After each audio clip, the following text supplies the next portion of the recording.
Hi guys, this is Hirosaki. This story is all about what if Naruto was a bloodthirsty ninja. Lies have power. They can change a simple-minded believer into a two-faced schemer and a timid follower into a fanatical devotee.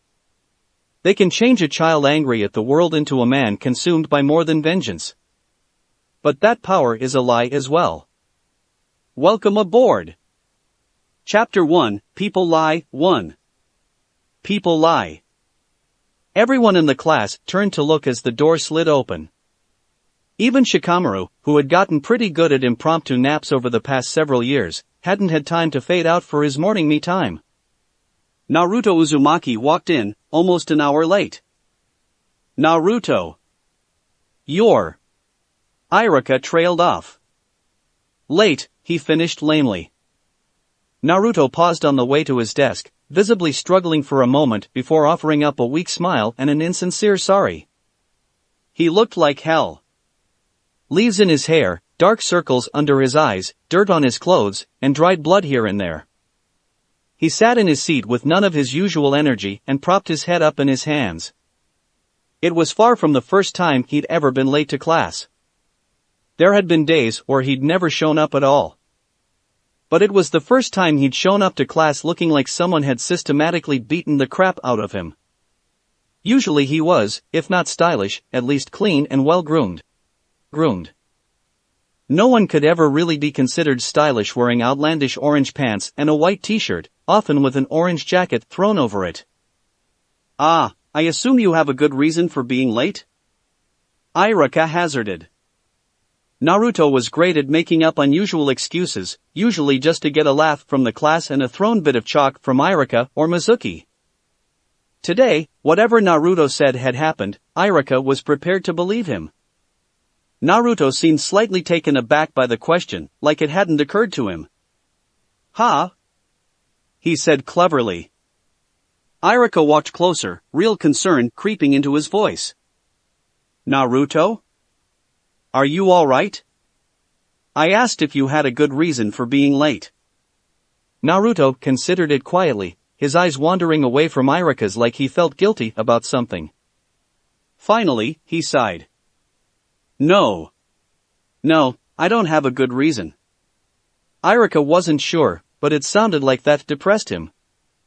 Several of his classmates looked at him in concern, just as shocked by that as Irika. "Well, okay. We were discussing the techniques for coded messages, Naruto. If you don't understand, be sure and ask me after class, okay?" Naruto nodded tiredly, then, over the course of the next 30 minutes, quietly faded into a haze.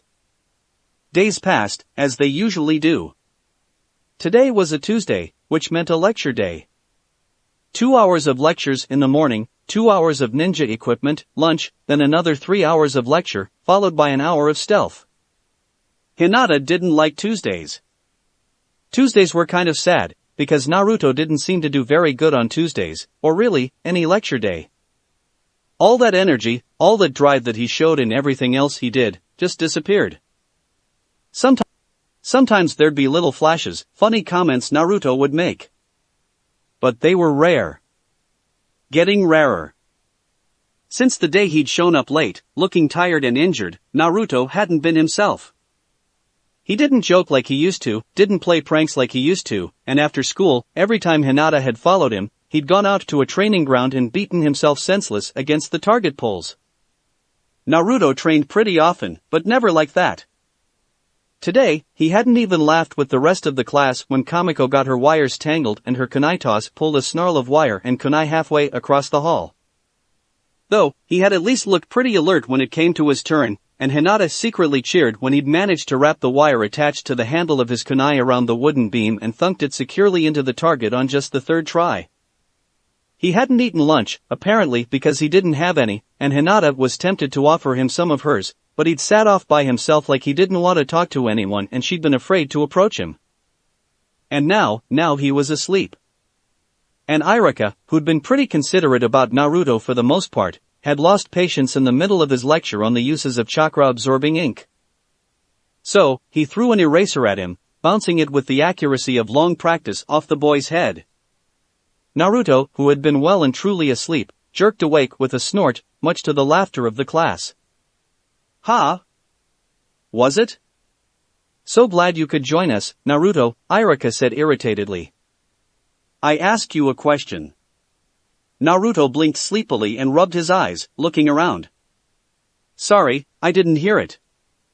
Could you, repeat the question? More snickers came from here and there. I asked you what the character on the board was, Naruto. Naruto squinted at the board and scratched himself. Ah, looks like a Tora. Iruka nodded, surprised. Maybe Naruto had paid a little attention. But he still shouldn't be sleeping in class, no matter how tired he was, so Iruka decided to ask something a little more difficult. So, what's it used for? Adding a fire element to a seal, he replied, yawning behind a hand. Abruptly he sat bolt upright and looked around, surprise on his face. Iruka looked at him like he'd grown a second head. For that matter, so did Sakura, the only other person there who'd known that, and that was because she'd read ahead in their textbook. Hinata just stared. Yeah, Naruto added lamely. Giving him a look, Iruka nodded. Yes, that's right, Naruto. It is a fire element character, something you might add to an explosive note if you want flame in addition to concussion. Iruka paused. See me after school, Naruto. Ah, man, Naruto complained, much to the amusement of the class. Yo, Iruka-sensei. Naruto yelled as the class dispersed, stealth training with Mizuki and Iruka over for the day. I'm kinda busy, so could you just yell at me here so I can get going? I got plans. Just what kind of plans? I got a bucket of permanent dye and a shopkeeper who really has it calm air, nothing? Naruto said with an embarrassed chuckle. Iruka raised one eyebrow. Well, it'll have to wait. I want to show you something.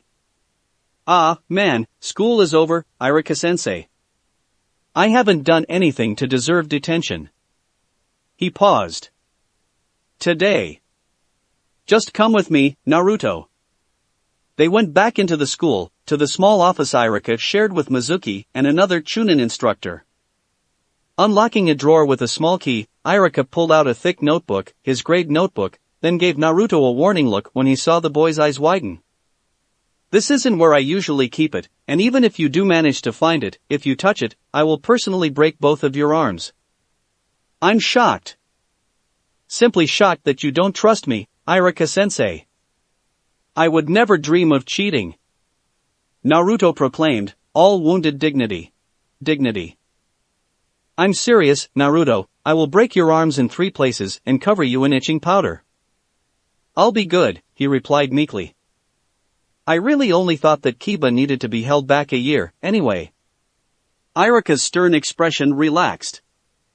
Now, before I open this, who is the worst student in class? I'm sorry, alright? It's just your lessons are boring. How can you expect me to pay attention when you just drone on and on? Seeing the look on his teacher's face, Naruto trailed off. Iruka looked at him for a moment, then opened the book with a ribbon bookmark. Finding Naruto's name, he held it up so the kid could see and tapped it with his finger. Do you see these scores, Naruto? Naruto paused, thought for a moment, then shrugged. What about it? Iruka blinked. Naruto, your grades are all over the place. Yeah, there are some bad scores, but some of them are really good. He shrugged again. I study when things interest me. Iruka paused, thinking. Yes, that may well be true. I know you like taijutsu better than history. But, your grades really are all over the place. I'd expect your taijutsu to be always better than your knowledge of seals. Instead, 6 months ago, you scored near the top of the class on seals. Naruto looked like he'd bitten into something sour. How was I supposed to know that everyone in the class was going to suck on that test? And then your grades dropped to the very bottom of the class. Way below what I know you're capable of. How do you know what I'm capable of? Iruka nodded. That's it, I don't. But I have a feeling that you do. And I think you're lying to me. Abruptly, Naruto's face blossomed into a grin. Iruka-sensei, why would I lie to you? I don't know. At first, I didn't know what to think. Maybe you're a plant from another village? Sensei, you must be confused, he said, patting his teacher on the shoulder. I'm people, not a plant. Iruka closed his eyes in irritation. Yeah, I know you're not a plant. He paused. Or from another village. But I wish you'd be honest with me. You're not the worst student in class. You could even be one of the best. But you're deliberately not trying, and, Iruka's voice rose, you're only hurting yourself. Iruka grabbed his shirt in both hands. Can't you see? You're 11 years old. Academy students have to graduate by 13, and you've only got 2 more years to learn the things you have to know. Maybe you have a reason to not try, I don't know, but you say you want to be a shinobi. You can't do that without graduating the academy. And at the rate you're going to fail. Naruto's stomach growled and he gave an embarrassed chuckle, scratching the back of his head. Sorry, Iruka-sensei. But he didn't say what he was sorry for. Iruka stared at him, then sighed. Come on, Naruto. I'll buy you dinner. Naruto brightened. Really? Thanks. Under one condition. You have to try.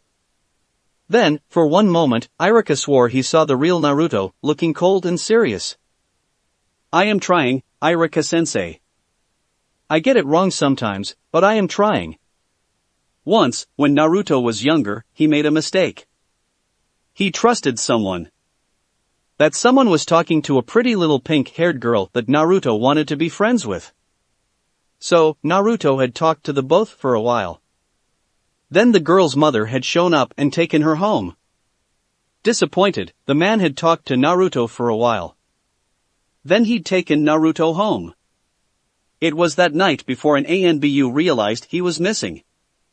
He searched for the boy for a while. Then he alerted other ANBU, and they searched for the boy. Then the Hokage was informed, and lots of people searched for the boy. This went on over about a week. Then the boy staggered out of the forest in front of a traveling couple, crying, covered in blood, and was turned over to ANBU and the doctors. Though he was crying, when asked what had happened, his voice didn't waver. He gave clear, concise details. Then the doctors gave him something that put him into a nightmare-filled sleep that lasted 2 days. He woke up screaming. There was a time of jumbled images and voices, with people talking to him, at him, and around him. It was all very confusing. Then they had carried him to a big building and asked him to look at a man in a cell. It was someone he'd trusted. He told them so. They all looked really mad and mean, and he'd started to get upset, but the Hokage had hugged him, told him he was very brave, and turned to a big man dressed all in black wearing a funny cloth over his head. Naruto could still remember exactly what the old man had said. Ibiki, make sure he regrets it. Naruto had asked some questions, as they were leading him away, and at some length, as they were exiting the building, he'd understood. They were going to hurt the man he'd trusted. Naruto wanted to watch. Everyone, who'd been all smiles and jokes at that point, though Naruto could tell they didn't really mean it, got really quiet and mad. Naruto had apologized for making them mad, and they'd assured him that they weren't mad at him. So, if they weren't mad at him, Naruto wanted to know if he could stay and watch. The Hokage had tried to talk him out of it. Someone else liked the idea. They argued. Naruto argued. Naruto insisted. And, at some length, he'd been introduced to the scary-looking man with the black rag on his head. Ibiki. Ibiki was big and scary-looking with marks on his face. Ibiki had tried to convince him he really didn't want to see what was going to happen. It was going to be scary and gross. Naruto didn't mind that. He'd done scary and gross things before. Recently. And it wouldn't be happening to him. Ibiki had said it would be loud. Naruto had insisted he wouldn't mind, of course. He really did want to see. And Ibiki had agreed. And smiled. A lot of people left looking mad at Ibiki. Some left looking sick. Ibiki gave Naruto a stool in the corner. He didn't look mad or sick. He looked pleased. Naruto decided he liked Ibiki, even though he looked scary. The man in the cell didn't like Ibiki at all. Naruto decided he liked Irika. The ramen he'd bought him for dinner was just about the best thing ever. So, Naruto, you've never talked about it, but what is your goal? Why do you want to be a shinobi? Naruto shrugged. I dunno. Just seems like a good idea. Liar, Irika said without hesitation, then realized Naruto was pulling his chain. Naruto grinned. There's something I want to do. But I won't tell just anyone. Come on, Naruto. What is it with you? I've finally decided that you just don't trust anyone, and that's why you're always lying. He slurped more ramen and waved to the owner. Ichiraku ramen. This stuff was pretty damned good. Not very close to his apartment, but worth the walk. Why don't you trust anyone? Irika pressed. Naruto stopped for a second, looked at him, looked away. People lie, he said after a moment. After a little while, he looked back. Irika was staring at him with a sad look on his face. It made Naruto uncomfortable. He looked away again. Yes, people do lie, Irika said finally. You can't trust everyone. Naruto snorted. No. Irika said, grabbing Naruto's arm. You can't trust everyone. But you have to trust someone. Naruto looked at the hand on his arm, but Irika didn't remove it. I'm serious, Naruto. Don't you trust your friends? I don't have any friends. Irika blinked, and finally released his arm. But, what about your classmates? Naruto snorted in contempt. And then he noticed Irika was giving him that look again. That sad look, like he was seeing something Naruto didn't. Naruto had only ever seen one person look like that before. Stop. Stop what? Stop looking at me like that. The Hokage looks like that sometimes, and I can't stand it. Irika nodded slowly. I suppose he would look at you like that, because he knows. Naruto looked angry for a moment. Knows what? He never says what he means, just stands there and gives me the damned look. What? What does he know that you know that I don't know? How important friends are. Naruto looked like he'd been slapped. Ibiki said that, he whispered.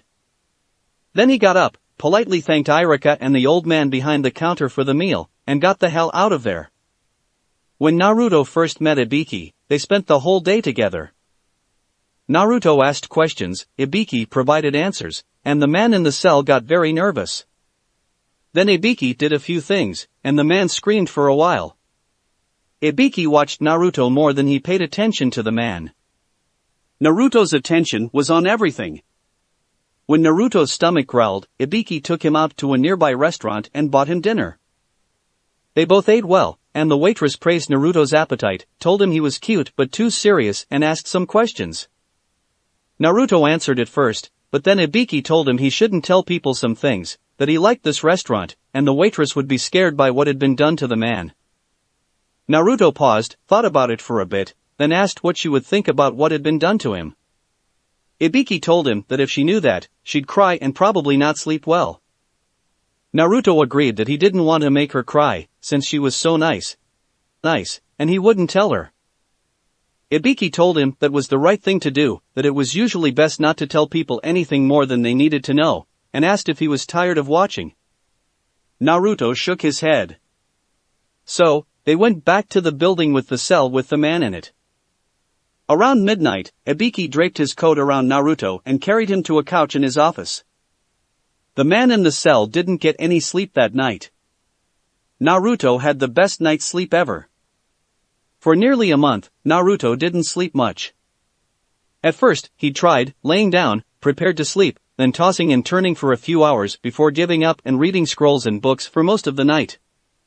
He took to training, hard physical training all throughout the Konoha training grounds as a way of exhausting himself, but that just meant he was extra tired while he lay in bed awake. The thing was, he had the answer, now. Ibiki-san hadn't given it to him. The Hokage had mentioned it. And Irika had come right out and told him. But it still didn't make any damned sense. Yeah, okay, having skilled team members supporting you meant you could take on more powerful enemies and win. He could see that. But what would it matter if they were friends or not? Shinobi were tools. If Naruto was told to work with someone to complete a job, he would damned well give it everything he had. But friends? No one wanted to be friends with Naruto. They hadn't ever. Ibiki was the first person to ever look at him with approval. There were a couple other adults who seemed to like him and treated him like an adult. Naruto understood that sort of behavior. None of them were friends, but they made some great role models, something the Hokage had explained once. But friends? Among people his own age? They were immature. They were irrational, for crying out loud. They did things that made no damned sense whatsoever.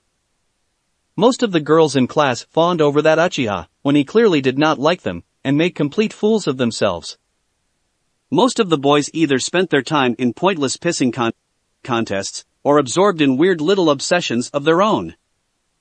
Only the Uchiha, Sasuke, made any sort of sense at all to Naruto, but he was such a show-off that kind of irritated him. What kind of idiot demonstrates his skills to their fullest and draws attention to himself? Naruto might, just might, could handle being friends with some of the students, except for one thing.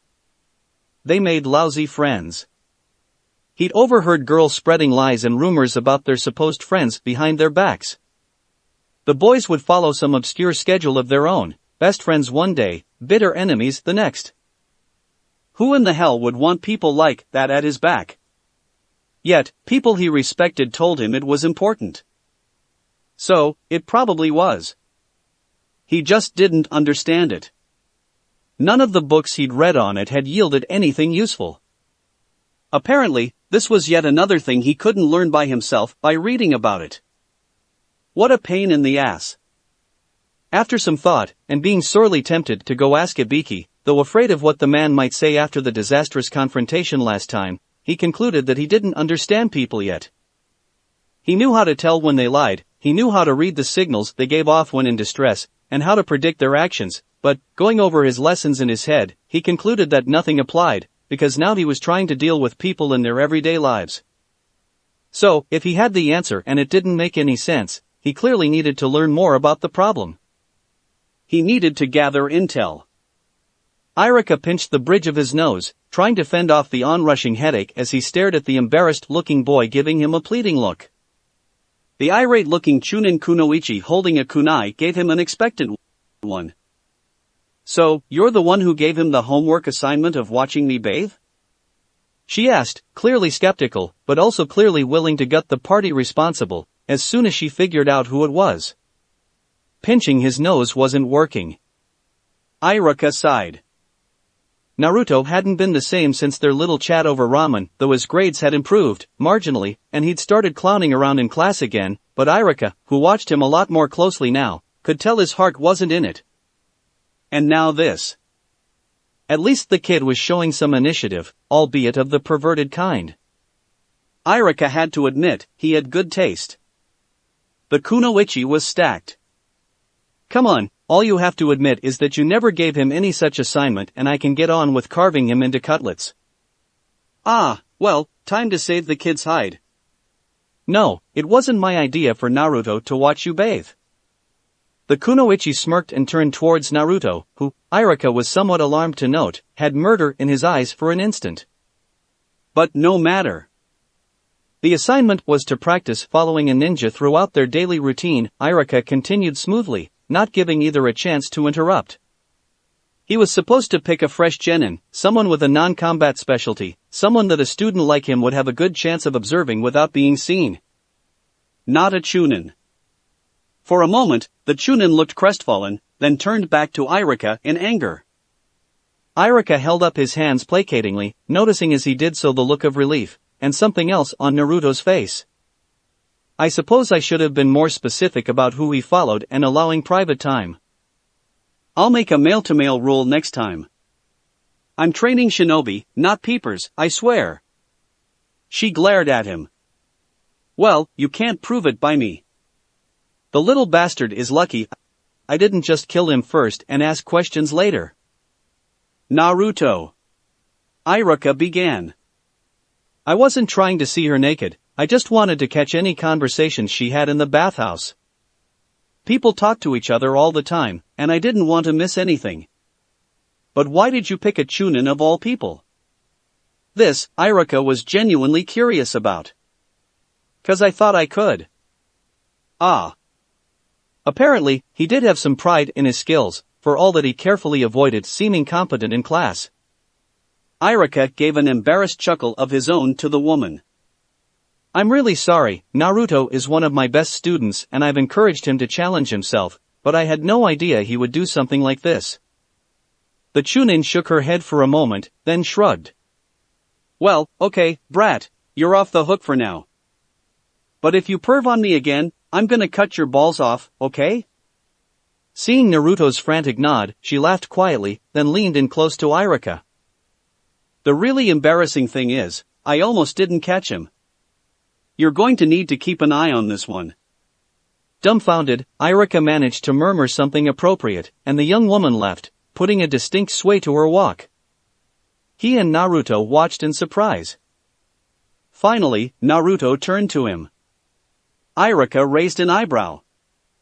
Okay, that one, I didn't see coming, he admitted. Irika stared for a few more moments. Finally, he said, a chunin? She barely paid any attention to her surroundings, and people treat her different. I was curious. He frowned. Apparently, girls' situational awareness increases when they're in the bath. Strange. Irika laughed. No, Naruto, not strange, once you understand why. Naruto frowned deeper, with a look of such concentration on his face. Irika wondered if this really was the same troublemaking student he'd dealt with for the past 2 years. Then what is the reason? Irika opened his mouth, then shut it again, a twinkle in his eye. This was a student he wouldn't mind teaching. Well, he drawled, there are a lot of reasons, but they all boil down to one main principle. He paused for a bit, working out what he was going to say in his head. Well? Naruto asked intently. Well, the basic idea is that some men like to spy on women whenever they're naked. So, women have learned to be more watchful during those times. Naruto nodded slowly. That explains it, he said slowly. But does it? Irika replied. No, not completely. He nodded again, more firmly. I see your point. There's also the privacy issue, no one likes to be spied on in their private moments, he added. But this is a ninja village, Naruto protested suddenly. We're watched all the time. Irika smiled gently, started to pat the kid on the shoulder, then thought better of it. Naruto, that just makes us value the privacy we have all the more. So, privacy is that important? Yes, it is. Like the way you play the fool in class, so that the other students won't notice the real you. He paused, considering. You're probably the most private person I know. Naruto took a moment to digest that, but Irika pressed on. So have you thought any more about friends? His expression hardened. Yes. But I still don't understand it. A friend is more than an ally, right? Someone who you can trust and rely on, who you have a close relationship with. But I'm not blind or deaf. I see these people around me who claim to be friends, then turn around and fight with each other, or spread lies about each other in secret. What the hell? Poor kid, Irika thought. What happened that broke him inside? This time he did put his hand on Naruto's shoulder, ignoring the almost imperceptible flinch it brought. Well, not everyone who claims to be a friend is. You probably know that better than most. But some are, and just because two people argue or hurt each other doesn't mean they don't care about each other. And when you find someone who does become a true friend, you'll understand what I mean. Naruto shrugged. So, in order to understand it, I have to experience it. He sighed. And apparently, people say one thing, and honestly believe it, he said ironically, but they do something else. Is a little consistency too damned much to ask? Irika winced, then chuckled. Yes, Naruto. When you're dealing with people, it really is.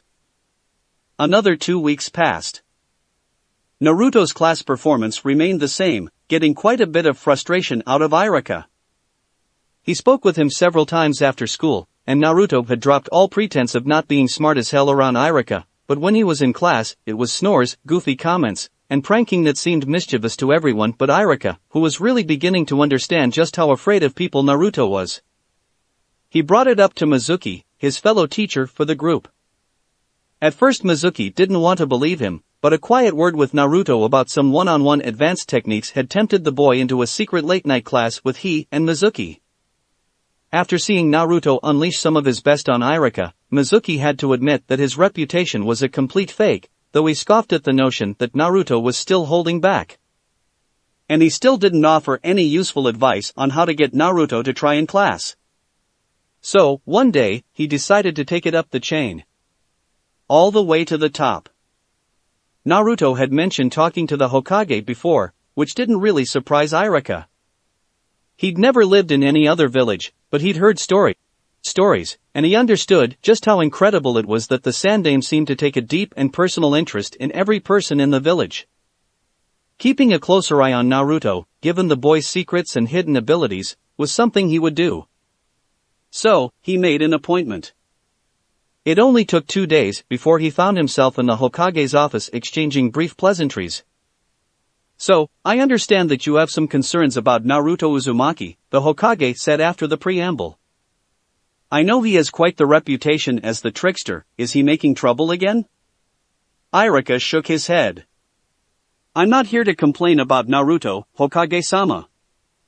I'm actually quite concerned about him.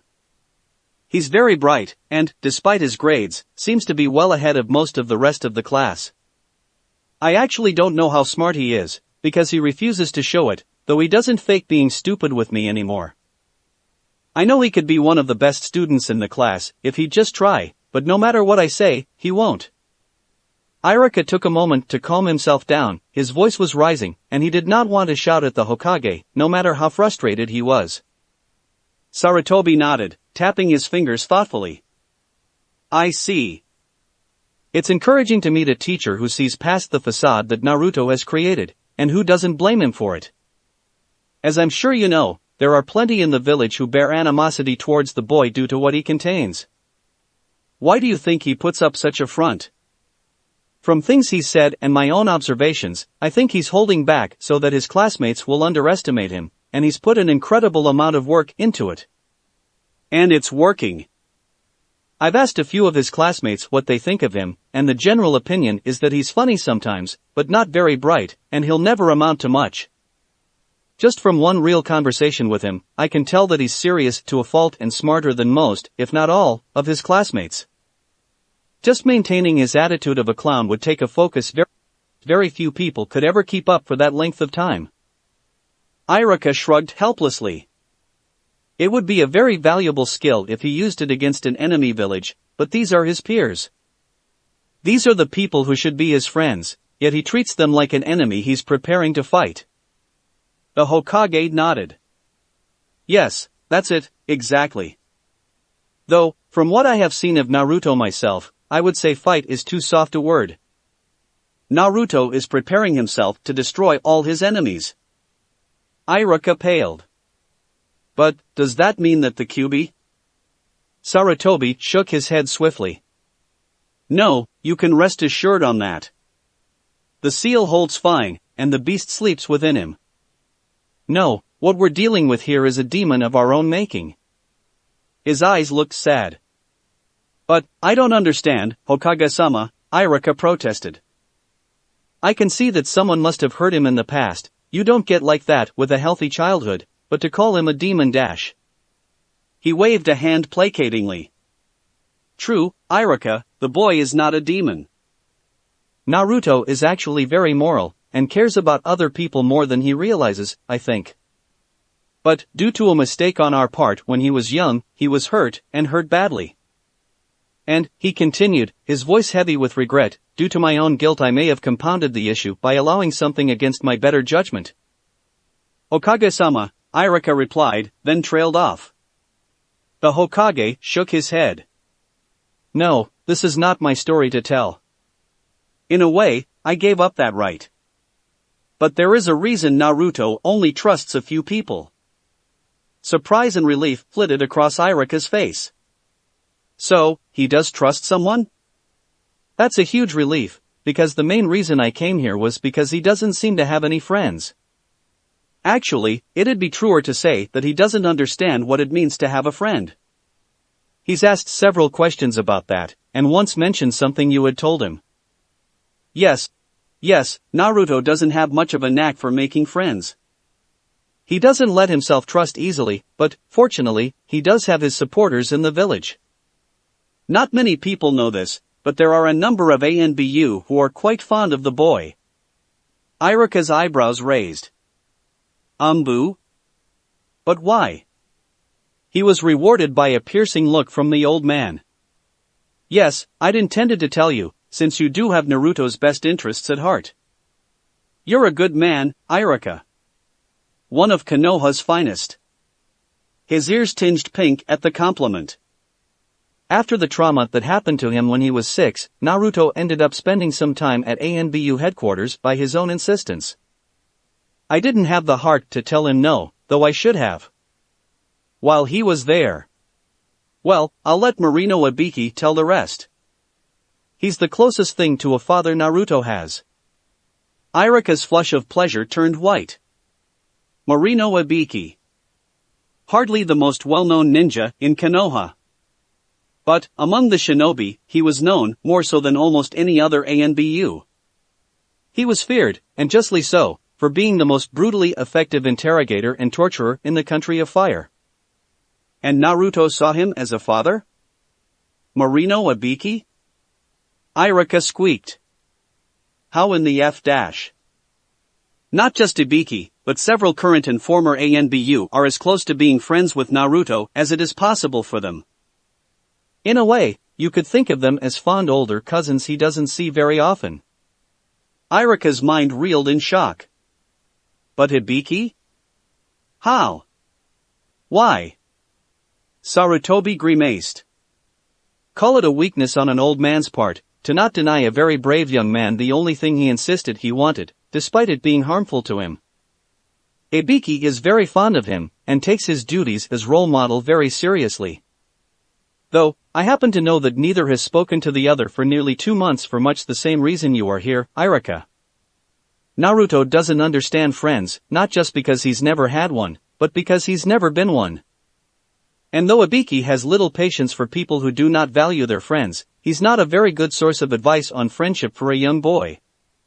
Irika's eyes widened in surprise. Of course. That was the answer. Sarutobi smiled at the obvious revelation Irika had just come to. I can see you're well on your way to helping Naruto overcome his difficulties. Ibiki-san might be Naruto's father, but you are the brother he needs. Thank you, Hokage-sama. I will think about what you have said, and I will try my best to help Naruto. He nodded, but as Irika turned to leave, apparently feeling dismissed, he added, Ibiki is usually at the ANBU headquarters, though he can sometimes be found at the Mauche restaurant nearby. If anyone asks, I sent you. Irika bowed. Thank you, Hokage-sama. After some research, this time on the far less aware civilian girls of the village, Naruto had come to some important conclusions. First, people treat beautiful girls differently than normal people. At first, he didn't pick up on it. He tended to follow the more exaggerated girls, the ones everyone said were beautiful. Curvy, pretty girls with very characteristic outfits. His reasoning was, they seemed to get the most extreme reactions from the people they interacted with, be it good or bad. It was easier to spot trends with more pronounced reactions. Men and boys, almost without exception, treated them better than anyone else. They got discounts in stores. Men bought them things. Doors were held open for them. People smiled at them. Women were a little harder to figure. At first, he was ready to conclude that women were just like men, but there was something off about the way they were nice to the pretty girls. It took him a little bit to figure it out, but gradually he noticed that, some of the time, when they were being nice to the pretty girls, they were actually being mean. And the pretty girls knew it, too, and they were nice, but mean, right back. Sometimes it seemed to get pretty vicious, but almost never physical, like males. Which brought him to another realization. Girls lied more about their intentions than he did. It was sort of humbling. Men and boys, well, that was practically a no-brainer in comparison. Yes, some of the prettier males seemed to get the same kind of attention from women that they got from men, just look at the last Uchiha. But that sort of thing was rare. Usually, the only advantage the prettier men had was that women seemed more receptive to their sexual advances. And, much like with the women but more so, other men were pretty vicious to their prettier counterparts. That was worth a night's pondering. Gradually, a plan formed. And, with it, a new application of an old jutsu. But it needed a little polish. And there was only one person he knew that could offer advice on that sort of thing. He hadn't seen her in a long time. He'd better bring an offering. So, before he stopped by her apartment one night, he bought 2 boxes of dango. The first time Naruto met Anko was the second day after he met Ibiki-san. They were returning from a nearby restaurant with bento, and Ibiki was explaining to Naruto the importance of good nutrition. How he should try to eat healthy meals at home as often as possible, but it was okay every now and then, when he was really busy, to buy meals from vendors for a while if he had the money. Ibiki had bought him lunch, of course. "Hey, Ibiki, were you taking the shrimp?" A voice called. Naruto looked up to see a huge, tall woman with a really fat chest coming towards them, waving. She had dark hair and wore dark clothes, but unlike many of the other people in the building, didn't wear a funny mask.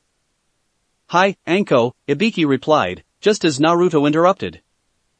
"We're going to the torture cells," he replied very seriously. "And I am not a shrimp." Ibiki smiled thinly. "Anko, this is Naruto Uzumaki." "Naruto, this is Anko Mitarashi." "Hello, Mitarashi-san," Naruto said politely. Anko raised one perfectly shaped eyebrow. "A little young to be a spy, ain't he?" She paused as the name hit her. "Or is it about, you know?" Ibiki smiled, and though Naruto wouldn't know it, she was actually a little unnerved by that smile. Naruto isn't the subject of today's lesson, he's the student. He makes a pretty good assistant. Really? She squatted to be at eye level with him. "Well, hello, Naruto-kun. You can call me Anko." Naruto looked at the big man beside him. "Ibiki-san? Is Anko-san one of the people who can know about what we're doing?" Ibiki smiled at him, and even gave him a kind of awkward pat on the head. "Yes, Naruto-kun.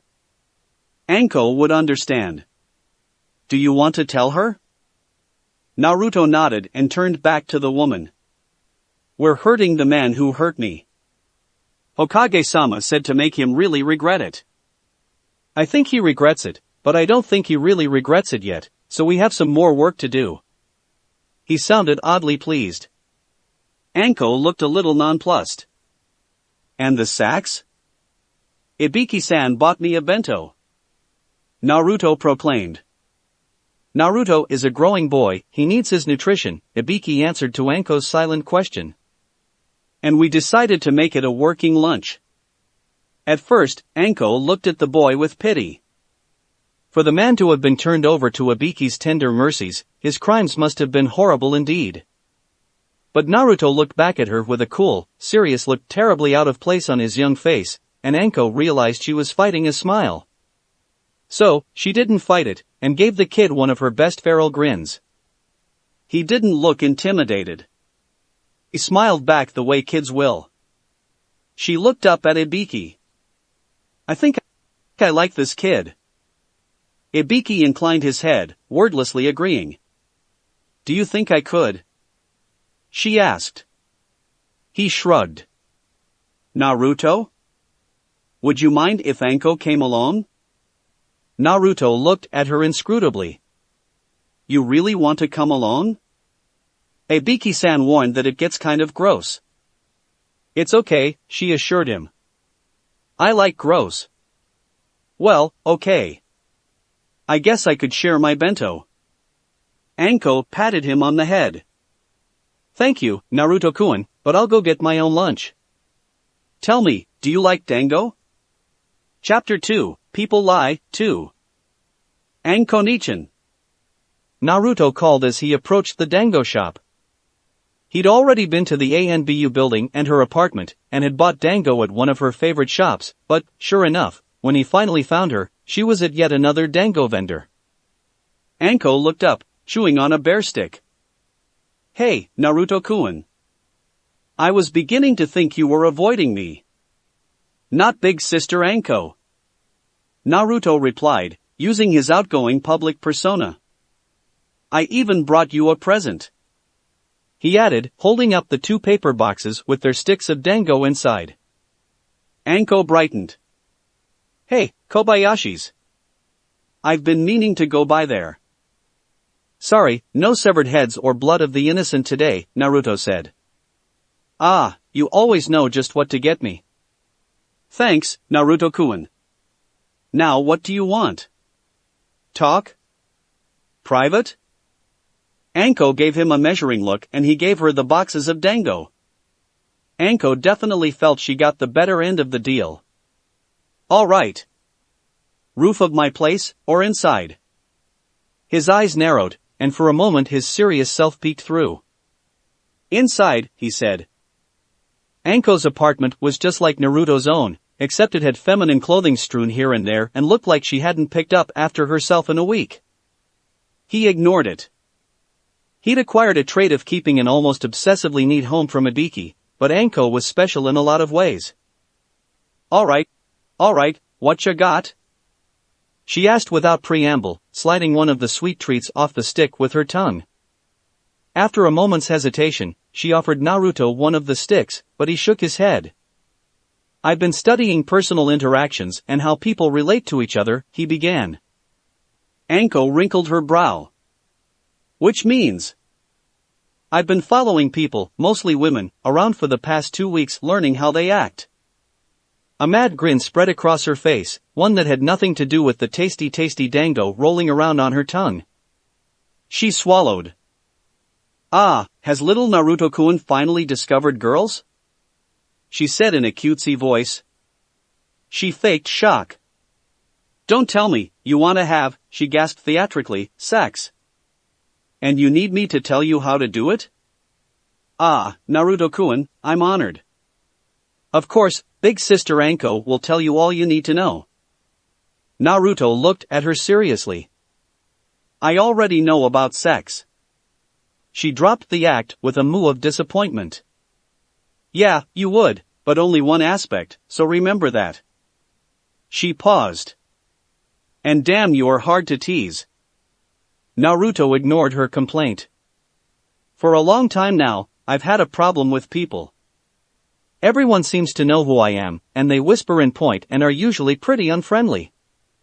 It's hard to fade into the background when everyone seems pissed at me for some reason, and here he let real irritation in his voice, and no one will tell me why.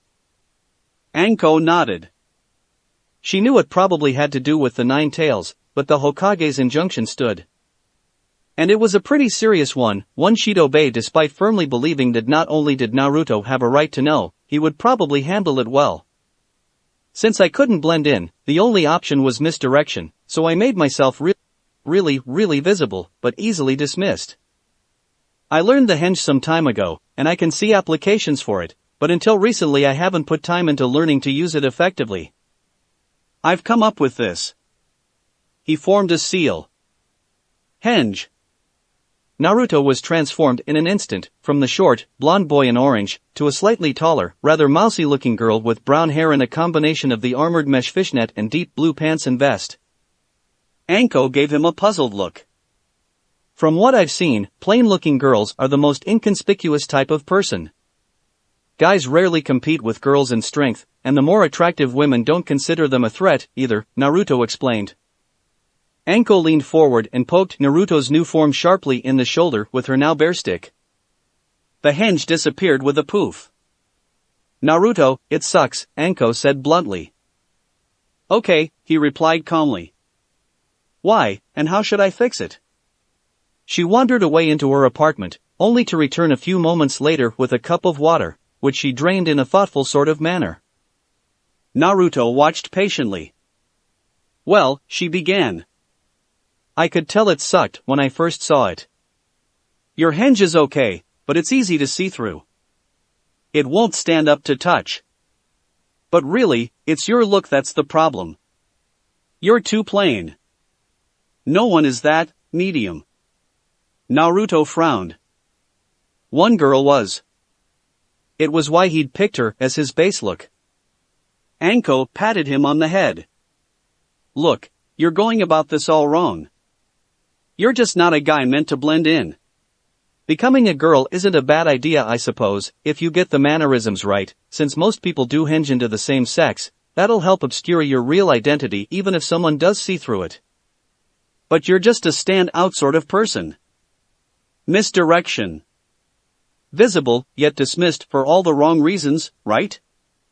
He nodded slowly. Anko grinned, a light springing in her eyes. Now, who's the most visible woman you know? She cupped her breasts for effect. You. Easy answer. Anko delighted in her effect on others. But scaring the hell out of people will attract the wrong kind of attention. Ah, but what did your little peeping sessions tell you about how pretty girls get treated? Men are invariably nicer, hoping to seduce the woman. Women tend to either be neutral or subtly hostile. Anko nodded. Subtly hostile, is that a problem in most situations? Naruto shook his head. No, it seems pointless. You underestimate the importance of securing your place, she said, wagging a finger. But never mind, that only applies if you're going to keep that place. Unless, she added, raising an eyebrow, you're planning on becoming a girl permanently? Naruto shook his head. No, I'm looking for an easy way to move through the village without drawing notice. That's just it.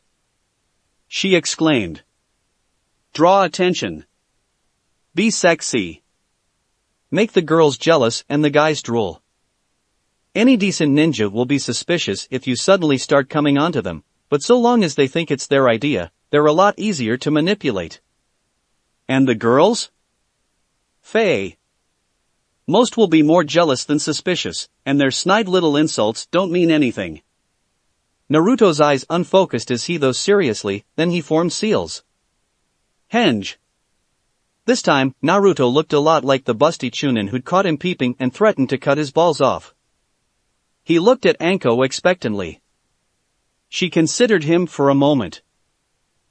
Not bad I suppose, for a general look. But you look familiar, I think I've seen someone.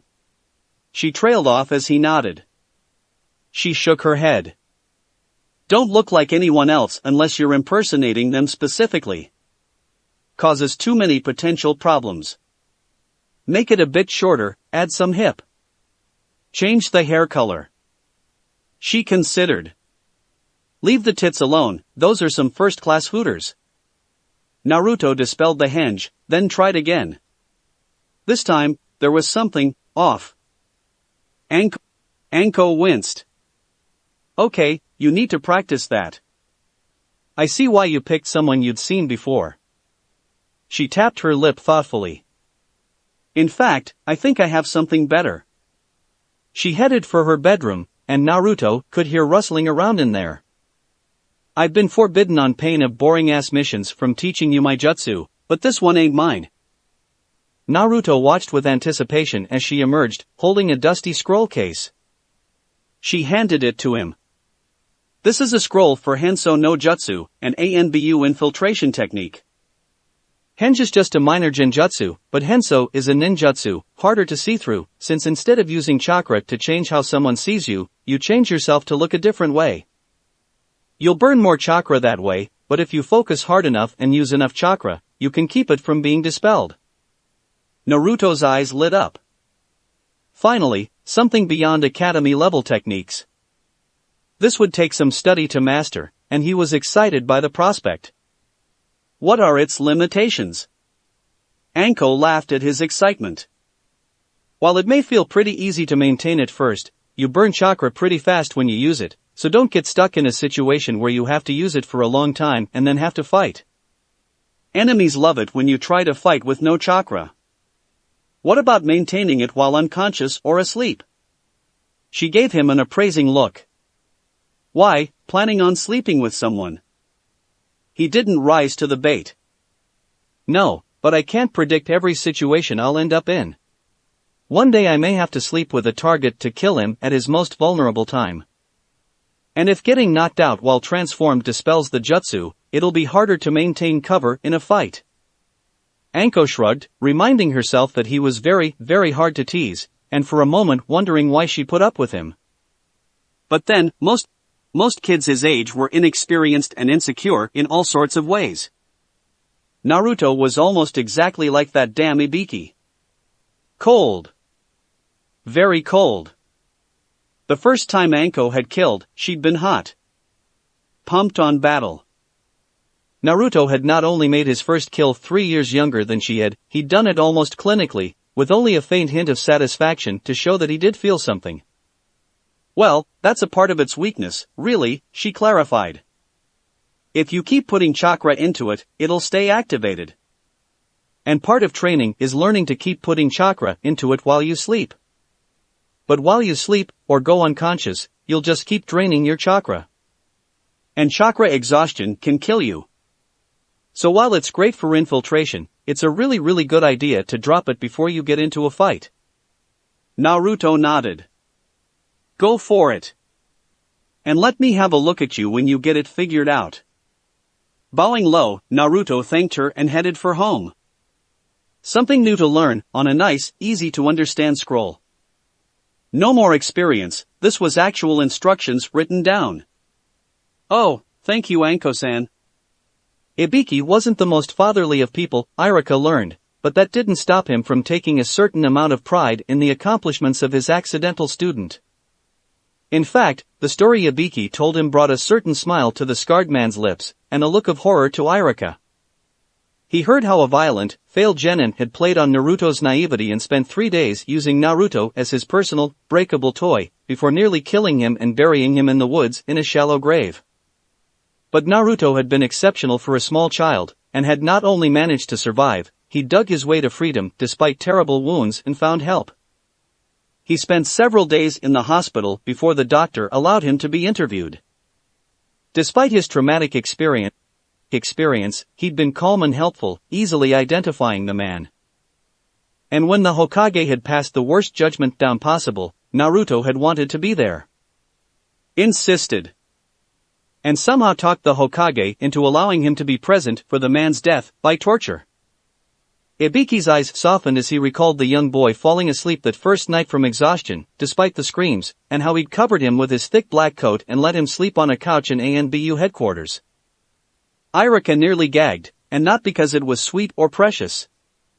Ibiki recounted how Naruto had been extremely inquisitive, with literally hundreds of questions, but when each one was answered, he really listened. Had Irika ever had a student who seemed to hang on every word he said, really seeming to absorb the material?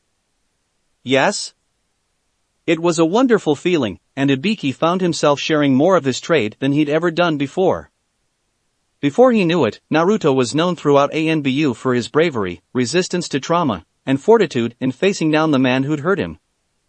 Not everyone, even in a hard-bitten organization like ANBU, approved, but some did, and all respected him for it. What was more, besides just watching as Ibiki carried out the sentence, he'd even wanted to help. Offering suggestions, like some of the things that had been done to him. And even having his hand on the knife. It had actually been Naruto who had carefully cut the man's throat at the end. He'd had an audience, and some of them had clapped. Irika wanted to throw up. A 6-year-old boy should never have had to see anything like that. Ibiki put a hand on his shoulder in a comforting sort of way, though it was anything but. The thing is, he'd said, when a child goes through an event like what had been forced on Naruto, the childhood is over. Most break, often so completely they can never recover. Even the ones who don't go irretrievably mad are changed by it. Naruto had identified with his attacker, the man with power. That was outside anyone's control, even Naruto's. What Ibiki had done was give him someone else to identify with, someone with even more power, the one thing the helpless Naruto had wanted above all things. Irika didn't want to listen to the madness, but Ibiki pressed on. Naruto had two choices. He could either become a vicious, cold-blooded killer, a menace to everyone around him, or he could become a vicious, cold-blooded Konoha ninja, a useful member of Konoha's elite and completely loyal to his comrades. Ibiki had helped him make his choice. But that was just it. Naruto was not completely loyal to his comrades, because he had none. The boy had created and enforced a loneliness Irika wasn't sure he could ever break. He had no friends, because he didn't understand what it meant to be a friend. All he understood was how to be a ninja, however well that might be. He ranted at some length. Underneath the goofy exterior, underneath the serious, cold-eyed young man, there was a little boy so scared of being hurt he wouldn't trust anyone to break his loneliness. And, when he finally ran down and stopped, breathing heavily and giving Ibiki the maddest, most accusing glare he'd ever given, Ibiki had agreed. And hung his head. Noodles. Broth. Pork. Vegetables. Ramen was a simple meal, and the girl went about preparing it with a gentle smile, carefully slicing the vegetables and adding them 6 minutes after the pork had come to a rolling boil, so they wouldn't get overdone before he added the noodles. Food was easy. Find a recipe, follow it. If only everything in life was so simple. Naruto wasn't lazy, but he had a strong belief that everyone made things more complicated than they had to be. Food. He liked food. Ramen had turned out to be pretty good.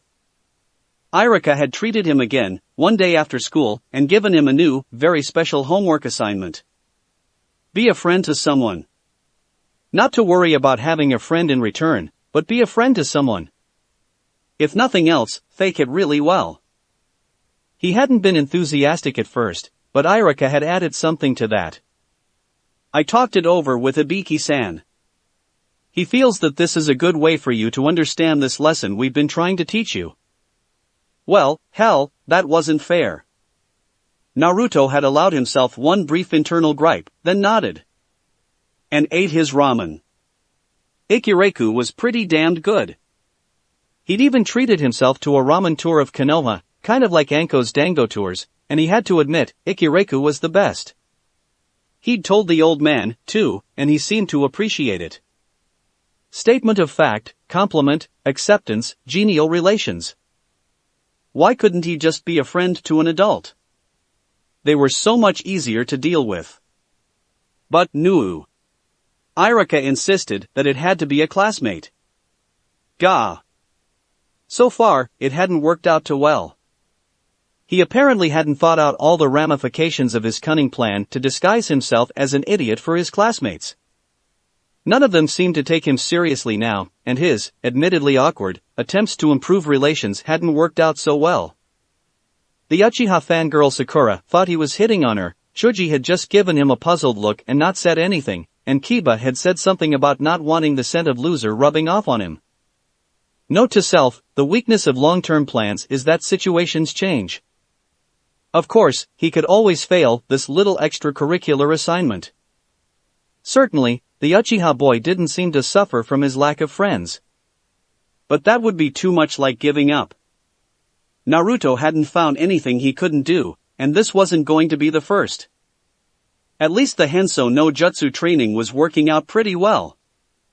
His food budget suddenly stretched twice as far when he went shopping as a girl. Nice.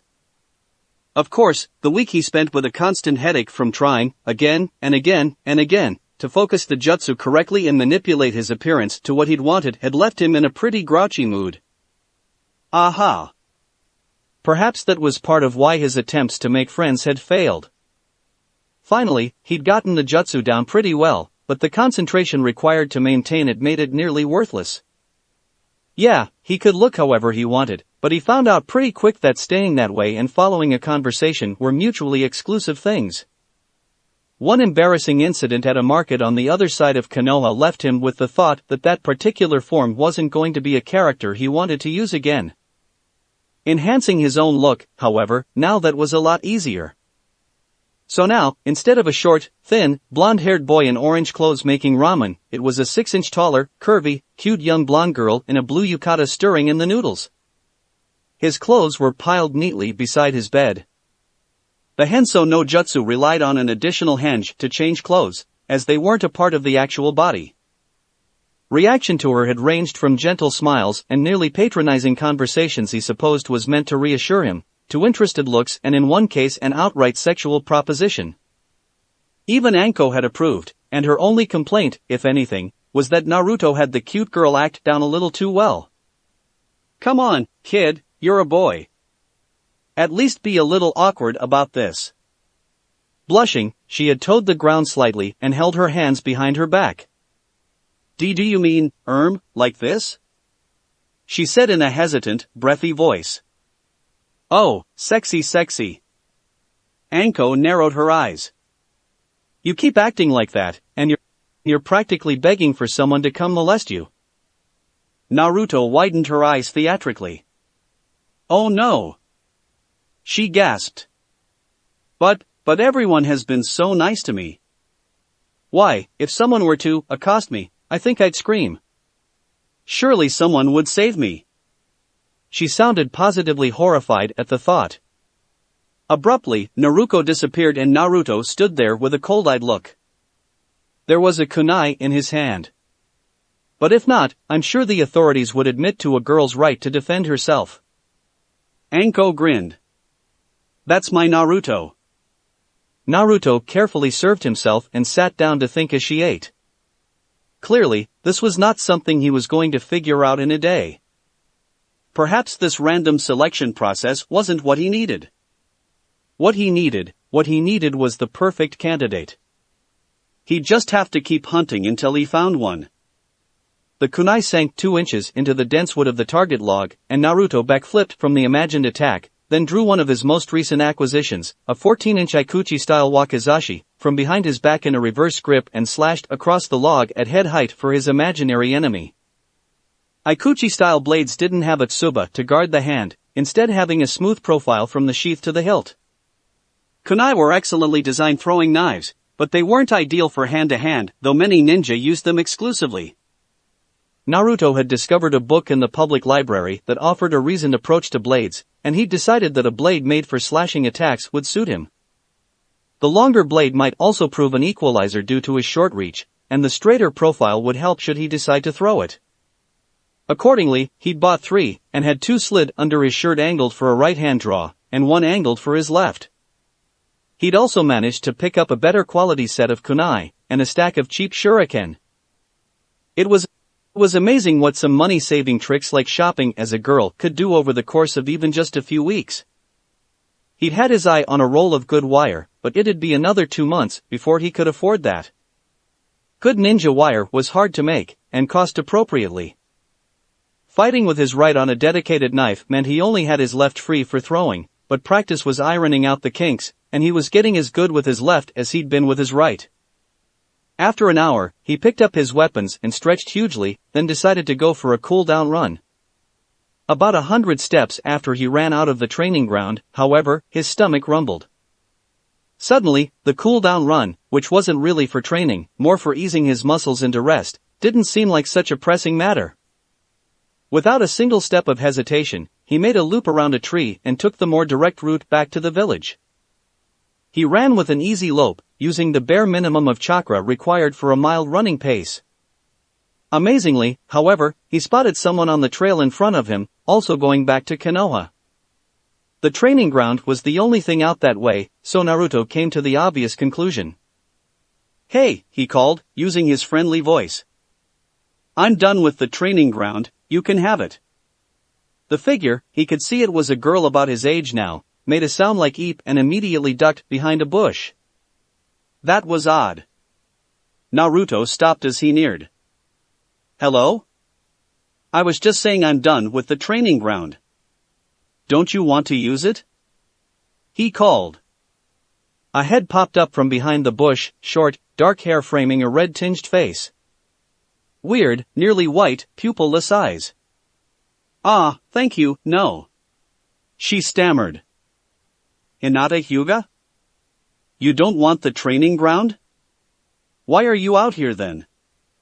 he asked, honestly curious. He knew her name. She blushed, for that was what it was making her ordinarily pale face seem so red, even more, and tapped her fingers together. I was out looking for herbs and I thought I saw one behind this bush." Naruto blinked. "Really? What was it?" Konoha's forests were full of plants with interesting applications. He'd read a couple books on the subject. She glanced around. Akabi. Naruto's expression grew serious as he tried to remember what Akabi was. Seeing the look on his face, she pulled a length of vine out of the branches of the bush and held them up for his inspection. Akabi. Chocolate vine. Oh. No wonder he didn't remember. It had no ninja applications. Hinata looked away. Of course, he wouldn't be impressed by something so useless. Like her. "Hey, what's wrong? You got this look all of a sudden." He trailed off. That was an odd reaction. And nothing. She broke off. Naruto raised one eyebrow, not at Hinata, but at himself. Wow, he really needed to learn how to talk to people. No wonder he still hadn't completed Irika's assignment. "So, what were you going to do with the Akabi?" he asked suddenly. She seemed to do best with direct questions. "I was going to plant some at home," she said hesitantly. "Why? What's it good for?" She looked down. "Not much." Naruto nearly walked away in frustration. "But it's got to be good for something, right? Otherwise, you wouldn't have wanted it, right?" Hinata was about to pass out from the stress. Here he was, talking to her, and she couldn't even answer his questions. He probably thought she was an idiot. "Well," she began finally, "you can eat the berries when they're ripe. And it smells like chocolate." She glanced at Naruto's face, and her heart sunk. He was bored and probably only talking to her to be polite. Frantically, she ransacked her memory to come up with something he might be interested in. "Also, you can add it to things you want to smell like chocolate, like pea poisons, if you want." Oh, great, now he'd think she was some scary poisoner girl. No one liked people who used poisons. Her heart leapt as Naruto perked up and looked interested. "It worked." "Really?" he replied. "I guess I kind of thought that it was a useless vine, but I can see uses for that." "So, you really know your plants, huh?" She blushed more. Now he'd think she was arrogant. "Not really," she said shamefaced. "Oh, come on.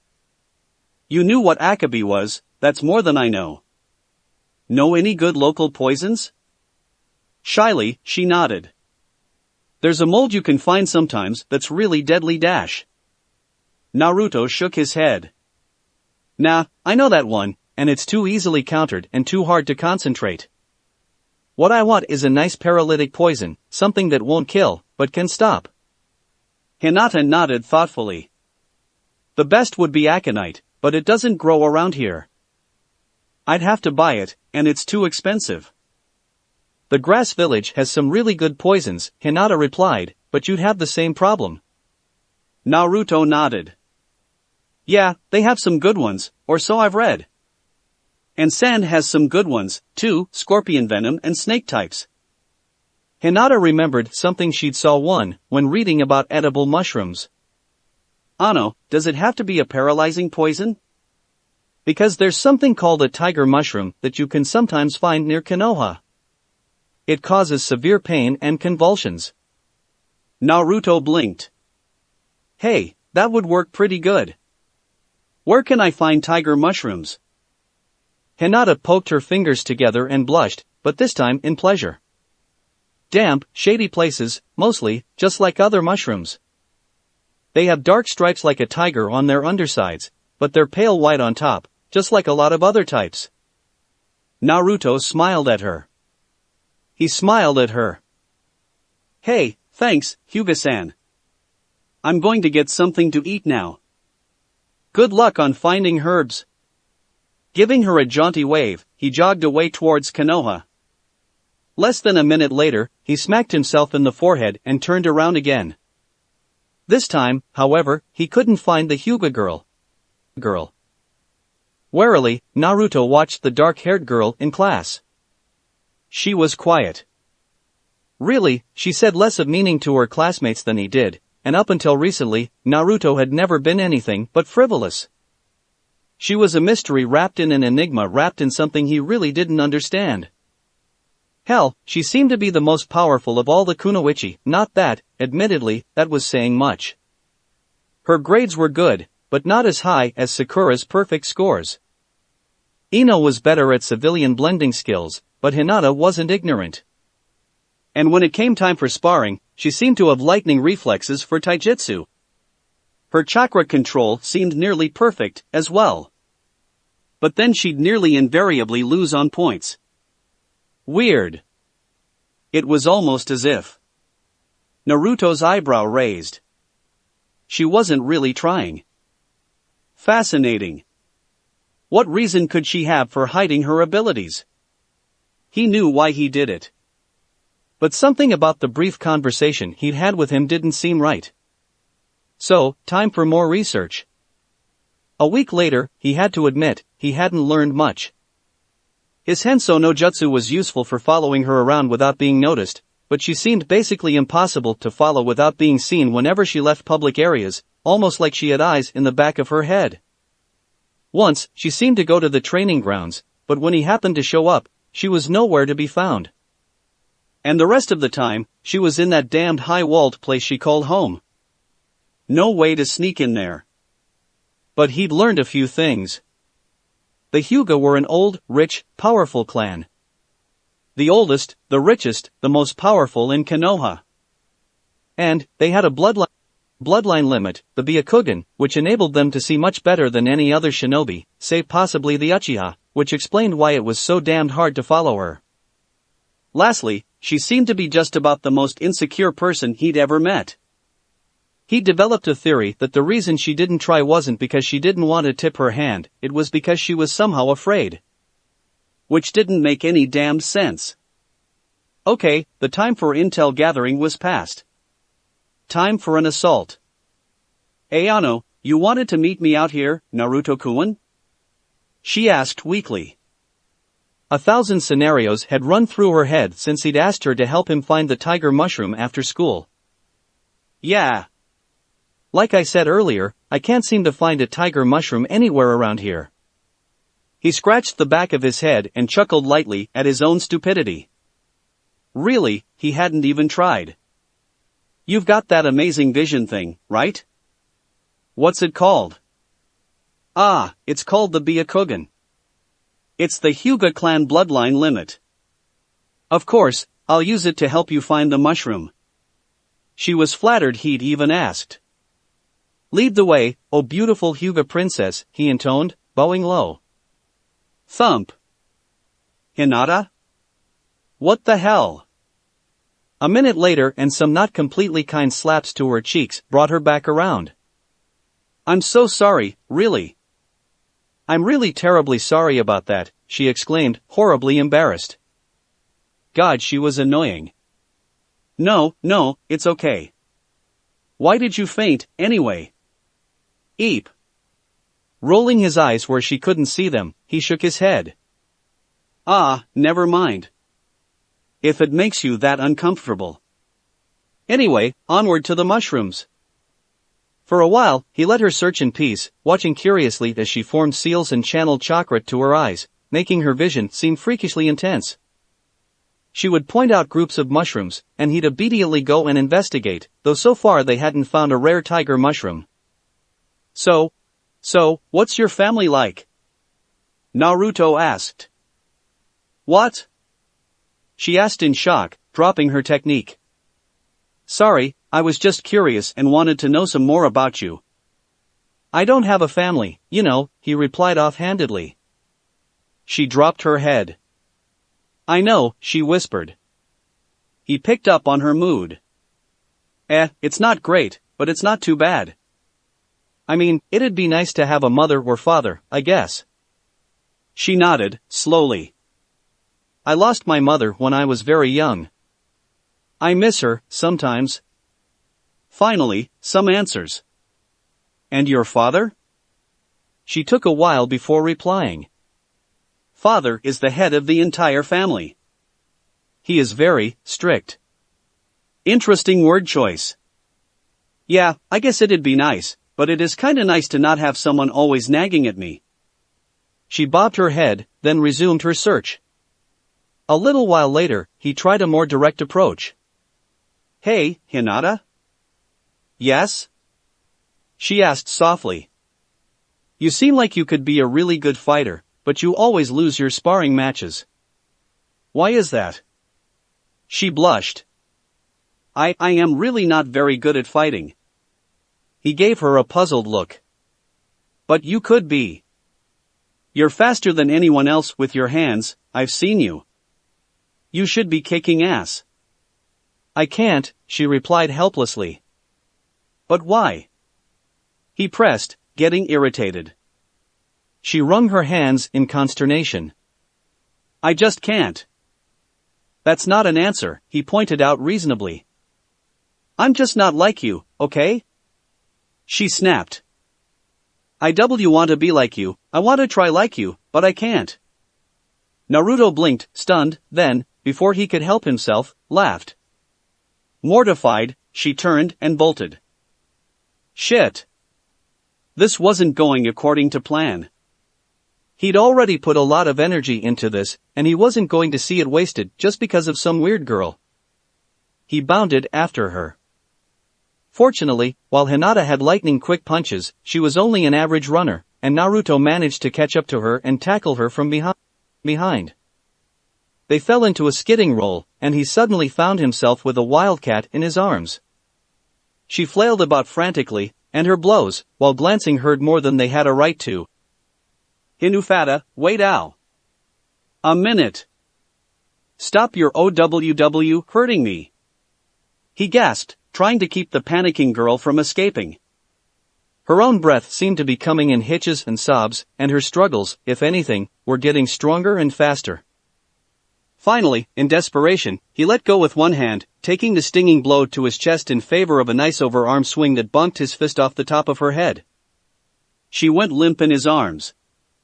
Finally, crap, he gasped, rolling off her unconscious body. Crazy bitch needs to calm down now.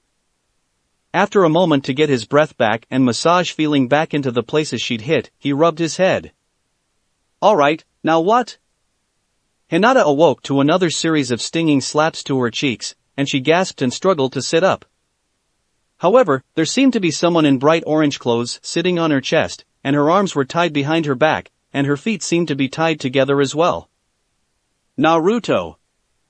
Calm down, Hinata, I just want to talk, okay? Just take a deep breath and calm," he said, demonstrating, down. After a moment's struggle, she did as he commanded. "Now. I don't know what I said to upset you. I'm sorry I laughed. But I wasn't laughing at you. Tiny lie, there. Now, could you please tell me what's wrong?" You laughed at me," she said plaintively. He sighed and rubbed his face with one hand. "I'm sorry. I'm sorry if I hurt your feelings. I was laughing, at myself." "What?" "At myself," he repeated, warming to his story. "You see, I'm not really trying at the academy. I'm kinda afraid to." Oh, what a lie, he thought. Those famous eyes really don't see much, do they? She struggled to sit up again, looking at him with wide eyes, then gave up.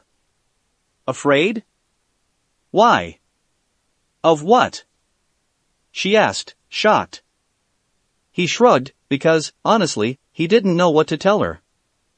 But, you've always tried so hard, she proclaimed, trying to make sense of his words. When we were learning the shadow shuriken technique, you stayed out there practicing it for days. Hinata, I figured it out in about 10 minutes. I just didn't want everyone else to know that I could do it. But, why? He shrugged again. So, if I ever fought one of them, I could use the technique and it'd come as a complete surprise. She shook her head. But why would you fight one of your friends like that? They're not my friends, he replied honestly. Not your friends? What do you mean? Concern was easy to see on her face, and he frowned. I don't have any friends. Everyone thinks I'm an idiot, and I've put a lot of work into making them think so. Ayano, I don't think you're an idiot, Naruto-kun, she said hesitantly. One corner of his mouth quirked up. I guess so. And here all this time I've been trying to be your friend, too. Her eyes widened in shock. Trying to. Her head made a soft thump as it hit the ground. Hinata? He asked, poking her cheek with one finger. Hinata? Pause. Son of a bitch. I want you to hit me. Ha? Hit me, Naruto replied. Come on, don't you want to know what it's really like? I hit you earlier. Pretty hard, even. Knocked you out.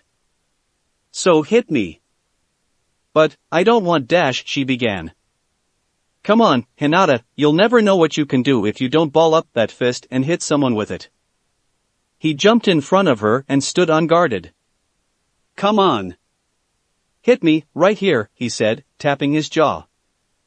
But, Naruto, it'll hurt you, she protested. I can take it, he didn't say out loud. It's okay, I probably deserve it. Come on, Hinata. I know you've got it in you, you just need to release it. Now do what I say, and hit me.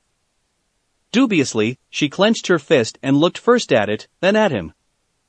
Are you sure?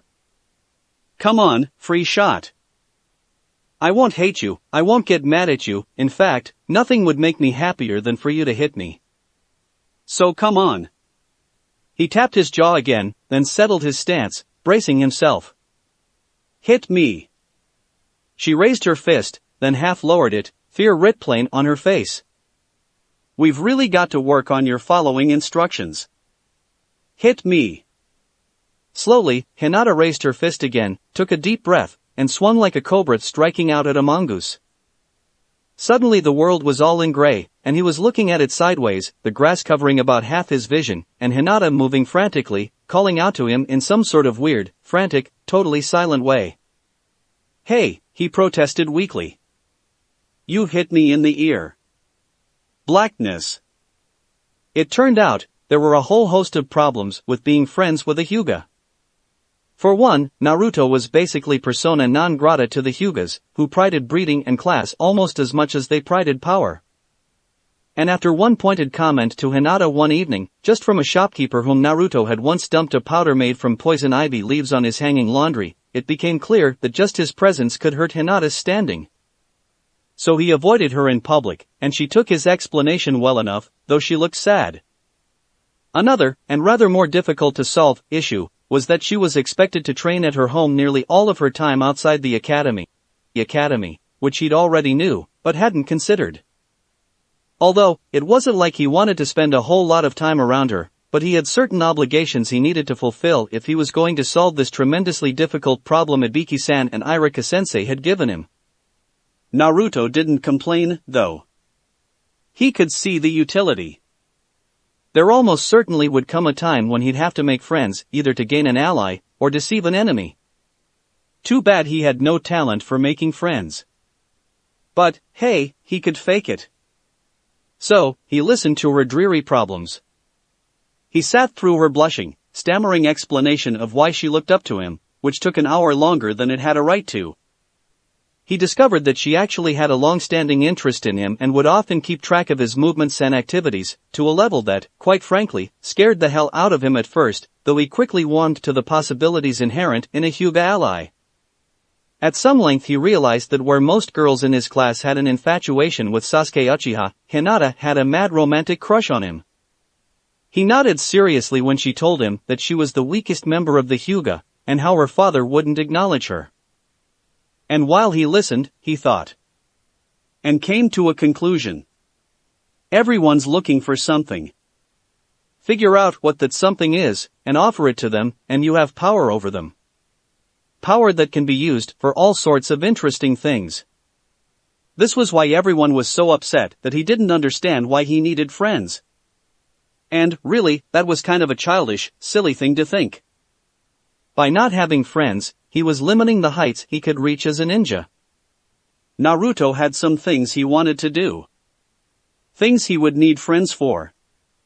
So, finally, at the end of yet another conversation where Hinata found herself pouring out her fears and secrets to this boy she barely knew but had admired for so long. Naruto clapped one hand on each of her shoulders and looked her square in the eye, pouring every ounce of seriousness, of conviction, of force of personality he possessed into the look he gave her, and said three little words. I acknowledge you. Her smile was small, but genuine. There was even a tear in her eye. And Naruto turned and walked away, confident she'd follow. And she did. Because that was what she was. Now to make her useful. I have an assignment for you, Hinata. A schoolwork assignment, if you will. Naruto smirked at her, his eyes both hard and knowing. It made her shiver. She'd always known Naruto was the type to never give up, and he was stronger than everyone gave him credit for, but she'd had no idea how strong. He'd given her a glimpse. She wanted more. Yes, Naruto, she replied, regretting how short their time together was. Between school and her training at home, she was lucky to see him at the training grounds twice a week, and then often for only an hour or two. But, while he'd shown her the strength she really possessed, and shown her how to compensate for the weaknesses that daunted her, the most amazing things were what he'd taught her about what it meant to be a ninja. I want you to lose a fight. Her eyes widened. His smile widened in that knowing way he had, as if he were twice her age rather than a few months younger. You've shown that you can hide your abilities, even from yourself. You've gotten better at learning what you're actually capable of. But you're still afraid of losing. You're still afraid of what people will think of you, right? Hinata wanted to protest, but Naruto seemed to know her better than she knew herself. And she knew that it wasn't a question he'd asked her. She nodded. People are often fools. They see what they want. He raised his eyebrow at her. In some cases, they see what they don't want. You're still afraid of failure. So, you fail. Like a rabbit so afraid of the snake, all it can do is stare and shiver as the snake slithers up and eats it. You have to accept failure. Some of the time, you are going to fail. Ah, Naruto, but you've never failed when you didn't mean to, she said hesitantly. He shook his head.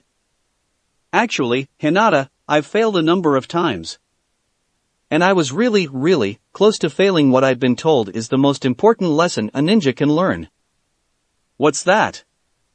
The importance of friends, he said with a tight smile. You're helping me learn that lesson. And I'm going to help you. She felt her cheeks warm, and her chest felt tight, but it wasn't a bad thing. It actually felt good. So, here's what I want you to do. He put a hand on her shoulder, like he always did when he was being really serious. I want you to lose a fight, he said, exactly the way he'd first brought it up. I don't understand. Lose a fight, he repeated. I want you to pick a fight with someone at school. Someone weak. I want you to start a fight where you won't be the hero. And, I want you to lose. But, she started, then shut her mouth. What if her father found out? A Hyuga, losing a pointless fight, he'd be furious. There was no telling what sort of punishment he'd make her do. Naruto's eyes got hard as she made a word of protest, then softened as he saw her resolve firm. Yes, that's it, exactly. Whatever consequences will be, will be. We may lose a fight with an enemy one day. If so, we will die. It's as simple as that. But if you're afraid of dying all the time, you won't have the will to win. He was right.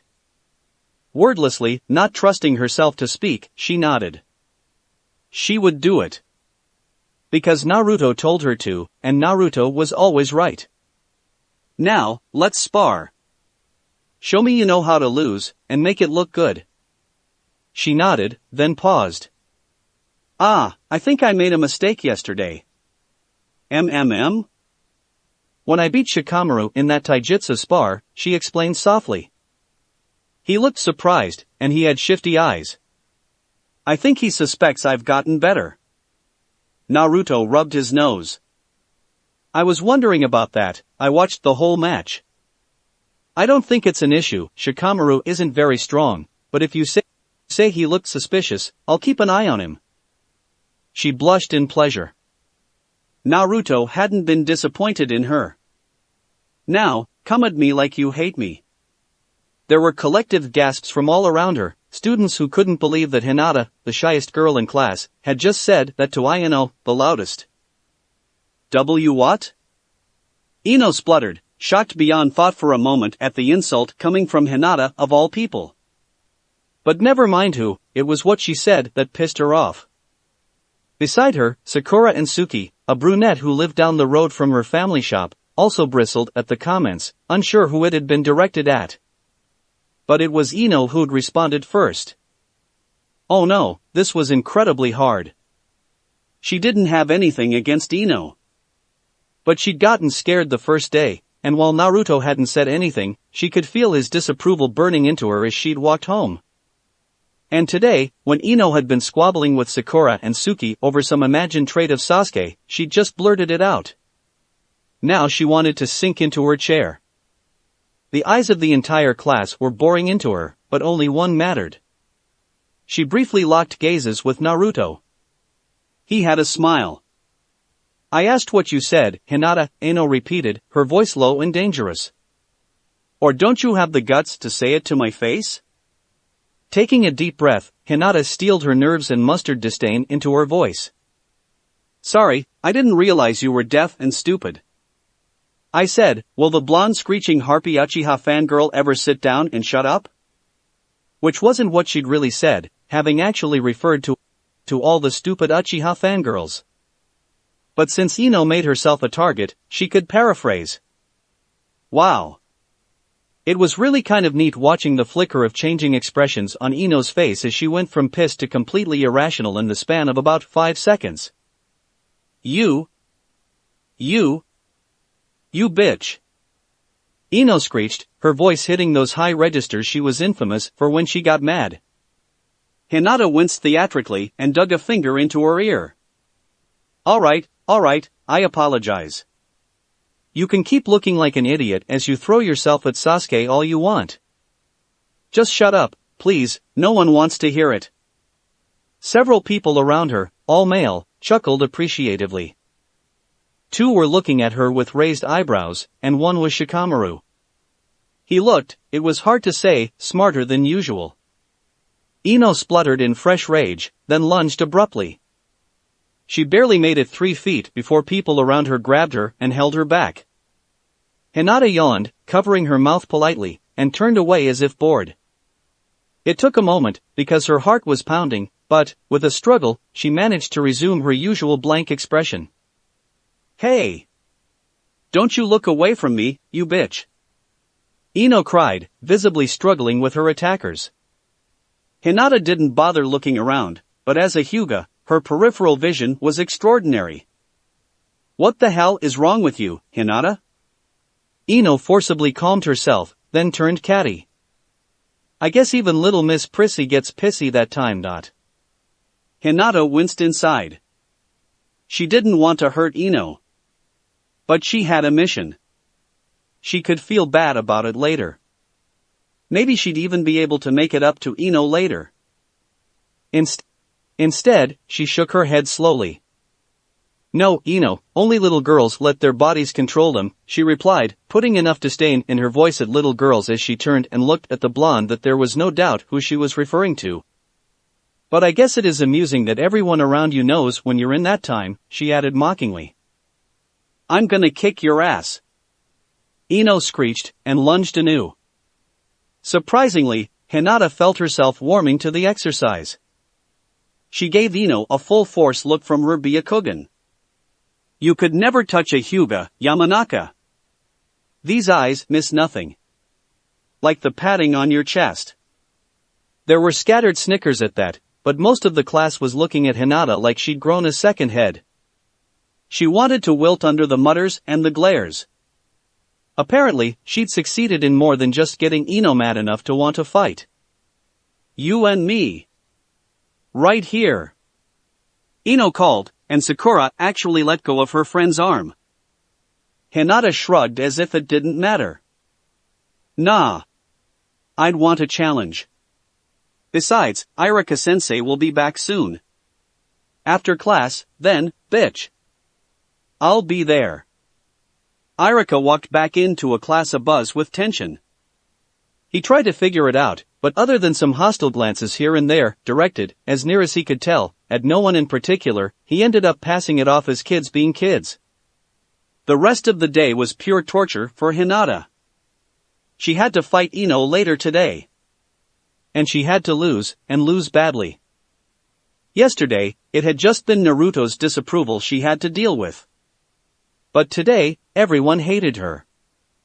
In just a few minutes, she'd gone from being ignored, just a dark, weird, shy girl, to being an arrogant bitch that no one liked.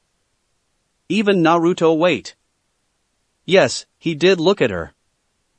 And his face was just as stony and hateful as the looks everyone else was giving her. Then he winked at her. Fast. Just a flutter of his eyelid. And Hinata knew that the only person who mattered knew what she was doing. And approved. She could do this. She could. For Naruto. And herself. Alright, bitch, ready to get your ass kicked? Ino spat viciously. She'd spent the entire day stewing, getting angrier and angrier. To make her even more furious, Hinata seemed almost bored. Hinata, for her part, was anything but bored. In fact, she was incredibly nervous. Frightened, even, but she covered it up by concentrating on the weariness she felt from having been tense for 2 days straight. Instead of looking tired, though, she looked bored. Almost their entire class stood around, minus a few who'd had to leave for various reasons, but plus a few accidental audience members who'd tagged along out of curiosity. "Kick her ass, Ino," Sakura called. Her sentiment was echoed by quite a few other girls, most of them irritated by Hinata's disdain for Uchiha fangirls. "Oh, I will," Ino replied, gritting her teeth and stepping lightly into the informal ring the audience had formed. Most of them were distinctly on her side of the arena. "Watch me kick her ass, Sasuke." "Sasuke isn't here, Ino," Hinata answered. "I guess he didn't feel like seeing you get humiliated today." After all, he sees it every day you throw yourself at him. Die! Ino screeched, and charged. Hinata had never faced such an angry enemy before. She'd fought faster, in fact, everyone in her family was faster, and Naruto was no slouch either. But Ino had a ferocity to her motions that made her rather intimidating. She dodged the first punch and slapped Ino's snap kick away on reflex, slipping into her training for an instant. And, for a brief moment, she saw it. She saw an opening as Ino stumbled away. She could hit the blonde full in the chest with a jukin, then dominate the fight from there. It was tempting, after all, Ino really wanted to hurt her. Hinata's hand flashed out, then slowed. Ino leapt away, breathing hard and massaging her calf where Hinata had slapped it. Hinata shifted back to a normal standing posture, not a stance, her hands at her sides. Even without her Byakugan activated, she could have ended the fight. And, for the first time, she understood what Naruto meant when he said hiding your abilities took more effort than displaying them. But, she wasn't as good as Naruto. It was only through Naruto's guidance that she had become willing to hurt other people at all, which basically meant beating the hell out of Naruto in most of their practice sessions. Did she have anything to hide? Ino charged again, throwing a series of quick punches to her torso, forcing Hinata to clench her hands to avoid countering and dart to each side and backwards to avoid being hit. But I'm supposed to dash, she whispered to herself, stopping before she said anything Ino might pick up. She was supposed to lose. Because Naruto said so. It was her mission to lose. Ino's leg connected with her thigh with a meaty thwack as Hinata slowed for a moment. Pain lanced up her leg, and Hinata jumped to one side and rolled away, nursing her injured leg. The girl wasn't anywhere near as strong as Naruto, but she'd picked probably the worst, or perhaps the best, time to get hit. It had been a full-force blow, right at the maximum extension and speed. Ha! Ino exulted. Not so cocky now, are you? I guess the Hyuga aren't all that after all. Hinata crouched, breathing fast and shallow as she dropped one hand to feel of her leg. Up until now, she'd been almost totally passive, responding to the attacks only. Time to attack. She leapt from her crouch at Ino, arms outstretched as if to tackle. Ino dodged to the side easily enough, though without time to counterattack, and Hinata landed on her hands and flipped into a roll, coming to her feet in an instant. Spinning to avoid the knee aimed at her kidneys, she launched an uppercut at Ino's face. Fortunately for Ino, who had one hand ineffectually on Hinata's shoulder, and her other blocked by Hinata's forearm, Hinata deliberately missed to the left, brushing her cheek with the edge of her hand. After all, she had been the bully, and she didn't deserve to win. And Ino had butted her in the nose. Ow! Hinata cried, stumbling back. The blonde must have been well and truly pissed to risk damage to her own face just to hit Hinata. That's for being such a stuck-up Hyuga, Ino called, though she clutched at her own forehead. The crowd cheered, immensely entertained. Go Ino! Sakura called. That's using your forehead. Sorry, Sakura. Ino called back, turning slightly. Didn't mean to steal your secret technique, forehead girl. That had hurt, Hinata thought to herself as she clutched her now bloody nose. It didn't feel broken, but just touching it brought spikes of pain and made her eyes water. Okay, forget losing, forget winning, forget whose fault this fight was, Hinata was pissed. So, she darted forward, following Ino's rapidly retreating steps and flailing hands, and punched the girl in the stomach, barely remembering to not use the jukin, but not pulling the strength any either. Ino folded up over her hand and retched in an instant, vomit splattering down Hinata's leg and shoe. Still pissed, Hinata grabbed Ino's ponytail and proceeded to knee her in the head several times, the first time pretty hard, the second and third much more gently, more for show. Of course, this had the effect of smearing bits of Ino's lunch all over her face. Some of the crowd cheered for that, too, but more catcalls and insults flew her way than anything. Hinata released Ino's hair and allowed her to slump to her hands and knees, spitting bile into the grass. Come on, Ino, is that all you've got? Hinata raged. Is that it? You get hit and you quit? You really are pathetic, you know that? Get up. Get up and hit me. Unconsciously, she repeated the same thing Naruto had told her in their first real sparring session together. Ino retched one last time, then lifted her head as she wiped drool and blood from her lips with the back of one hand, glaring at Hinata from beneath disheveled bangs. Come on. Hinata taunted, shocked at the words coming out of her mouth. Or just quit, go home. I've got no use for someone who won't fight. Naruto, she thought. Naruto's words, my mouth. And I used to be such a nice girl. Ino launched herself like a charging boar, a wordless scream of fury exploding from her throat as she leapt for her tormentor. Not thinking, just knowing that it was time, she braced herself for the impact, holding out her hands to meet the rush. Ino planted one foot right before she hit, using that leg for extra power as she hit upwards, head down, arms outstretched. As a fighting technique, it sucked. But Hinata didn't move, she took it, head hitting between her breasts, arms wrapping around her, everything. The two flew together, and somehow Ino ended up with her knees in Hinata's stomach, driving the air from them with a tremendous oof as they hit Hinata flat on her back. The first punch hit Hinata's bloody nose with a feeling like a starburst in her head. Everything was kind of muted after that, with Ino screaming imprecations and pounding fist after fist into Hinata's face, before finally, the screaming, snarling she-beast was pulled bodily off Hinata's limp body. Time passed. A number of figures surrounded her, hard to see through her swollen eyes, a strange sensation for a Hyuga. More time passed. The figures went away, except for one, who crouched down beside her. And he spoke.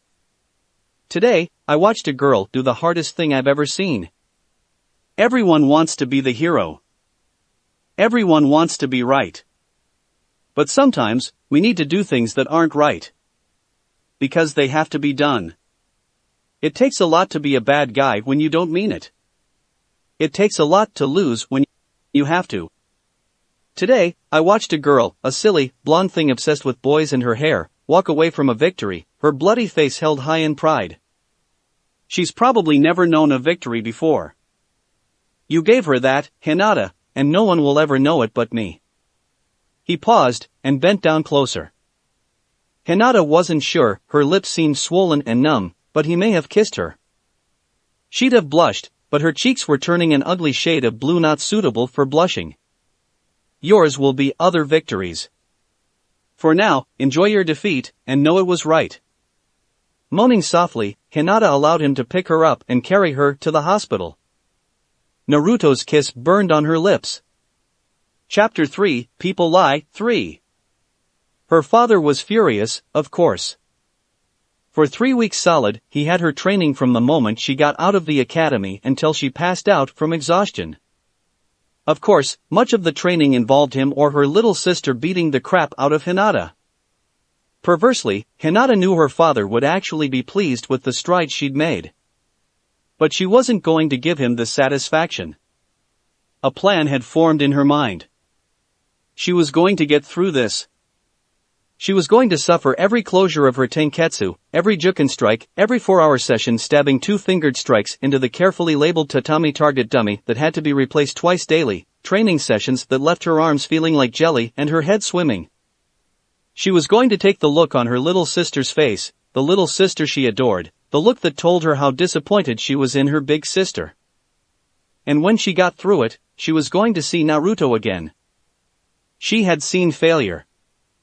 Now she wanted to see Naruto win. She wanted to be there with him. She didn't even bother to try and repair the damage her fight with Ino had done to her reputation. All of that was cast behind her now. She just wanted to be stronger, so she could keep up with Naruto. He had the skills. She'd fought him personally. He truly was one of the best in the class.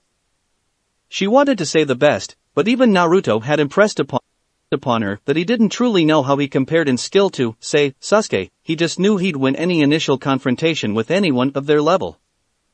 So Hinata was going to get stronger, too. And just like Naruto, she was going to hide her skill, even from her own father, who in her eyes, was a pale substitute for Naruto, who cared about her. One day, Naruto would look at her with respect. One day, he would have love and tenderness in his eyes. She would give herself to him, and he would accept, and it would be glorious. One day, she'd be his wife. For now, she contented herself with being his girl. So, she performed spear point strikes on the training dummies until her fingernails tore off from the constant impact with the densely packed reeds. She pushed her body to the limits as she slid away from incoming attacks, often deliberately just a little too slow to avoid being hit. She threw herself into training with everything Naruto had demanded of her, but with Naruto, she gave it to him willingly. With her father, she slid it under his nose. The thing that really got to her, though, the thing that made her eyes hard and cold like Naruto's, but only when she was on her knees on the dojo floor, gasping for air, her gaze averted down so no one could see, that thing was that her father, of all people, should be able to see through it. She wasn't as practiced at hiding herself away as Naruto was, and she avoided blows she shouldn't have been able to at her supposed skill level. There'd be a brief flicker of approval when she really went all out, and she hated it, and would let a simple strike leave her curled up and quivering in pain on the floor, just so she could see the disappointment in his face again. Her father should have known she was faking, but he'd already resigned himself that his oldest daughter was a failure. Getting beat by a nobody like a Yamanaka was simply proof in his eyes. Well, she'd show him. She wasn't his failure. She was Naruto's. You want me to what? He asked. I want everyone in the class to acknowledge you, Hinata replied. Naruto was mentally kicking himself for being caught verbally unprepared by such an odd statement from Hinata, but that paled in comparison to the magnitude of what Hinata was asking. He paused in their get-together sparring session to think. You taught me to stop being afraid of losing. You taught me that it's not about your place in the class, it's what you can do. She had also paused, giving him time to think. But you said what you have is a guaranteed first strike. I know you can beat anyone in our class. I just want everyone else to know it. He raised one eyebrow at her. Why? Hinata grew agitated. Because they disrespect you. She blurted. They think you're a joke. You're not. You're not. Don't you mean that they see you as a joke, now? He replied calmly. Hinata shook her head furiously. No, I don't care about that. But you deserve to be seen as the best.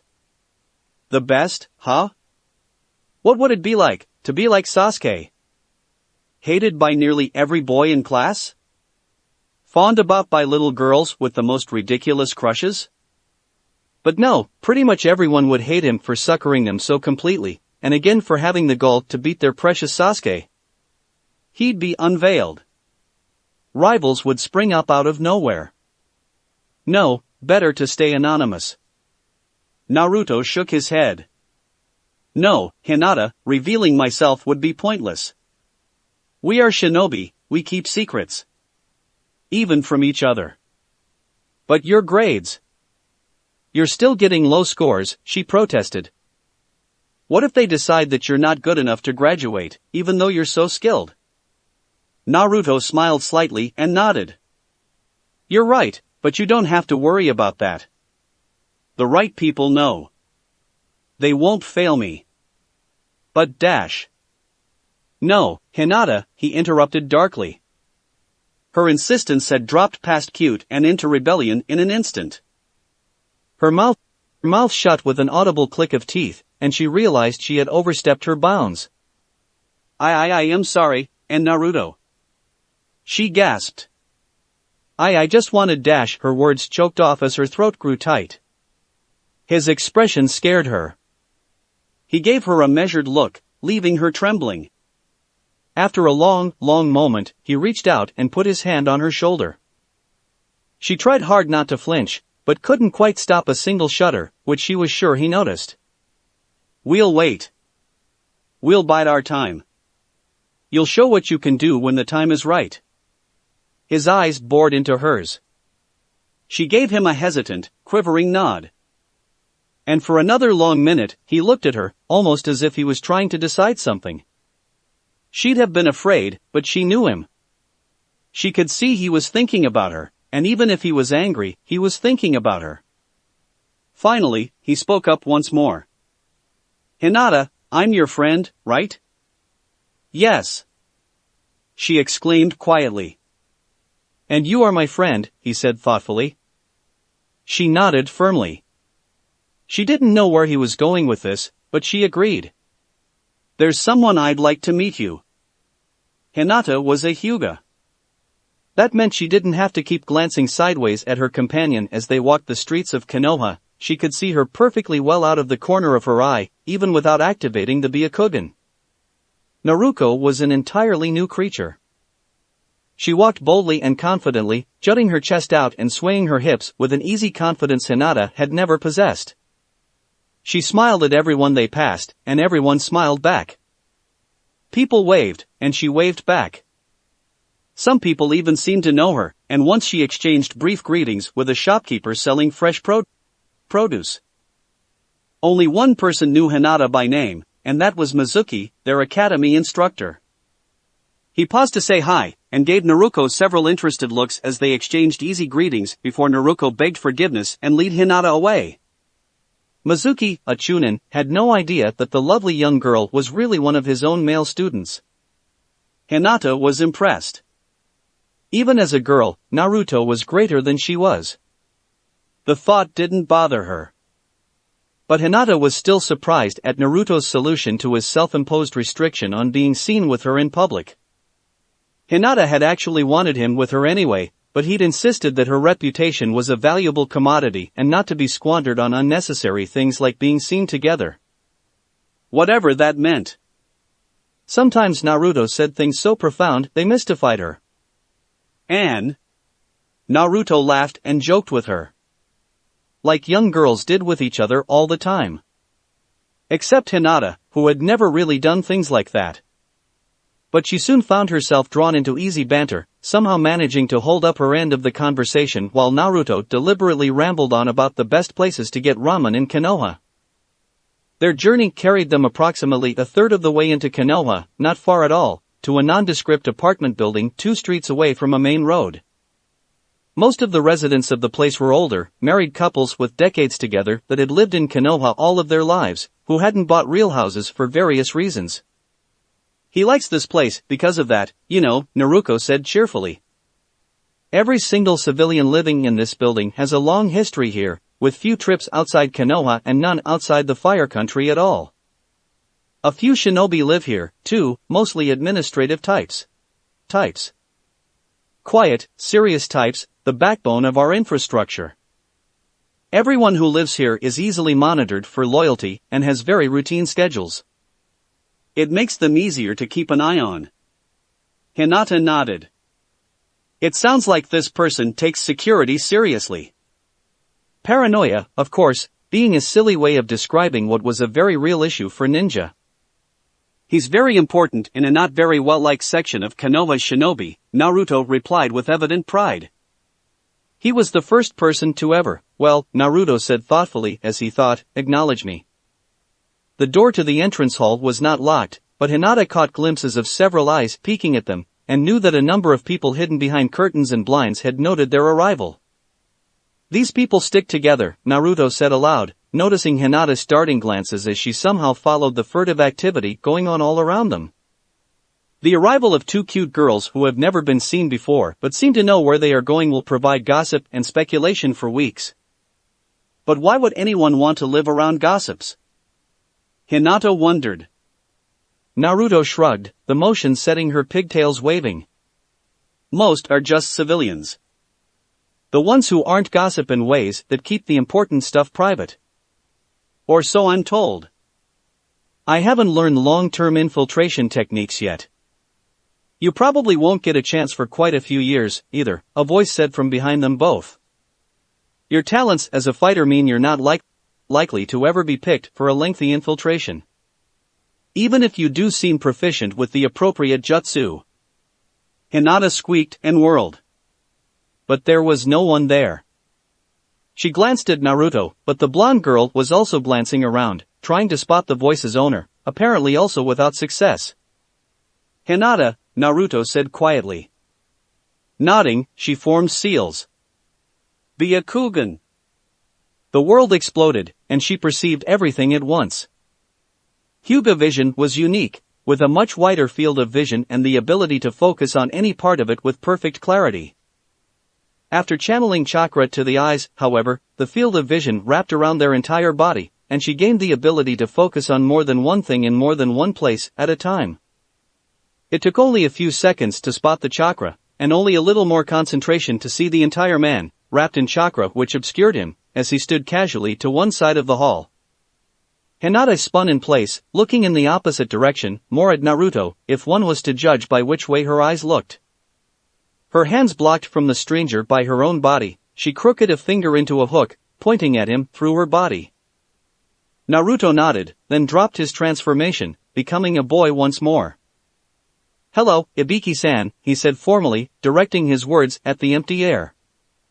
"I have brought someone I'd like you to meet." The man was just suddenly there, but of course he'd been there all the time. "Hello, Naruto-kun. It's been a while. Why don't you and your friend come into my apartment? I have tea." "Thank you for the tea, Ibiki-san," Hinata said politely, easily falling into the formal manner he and Naruto used with each other.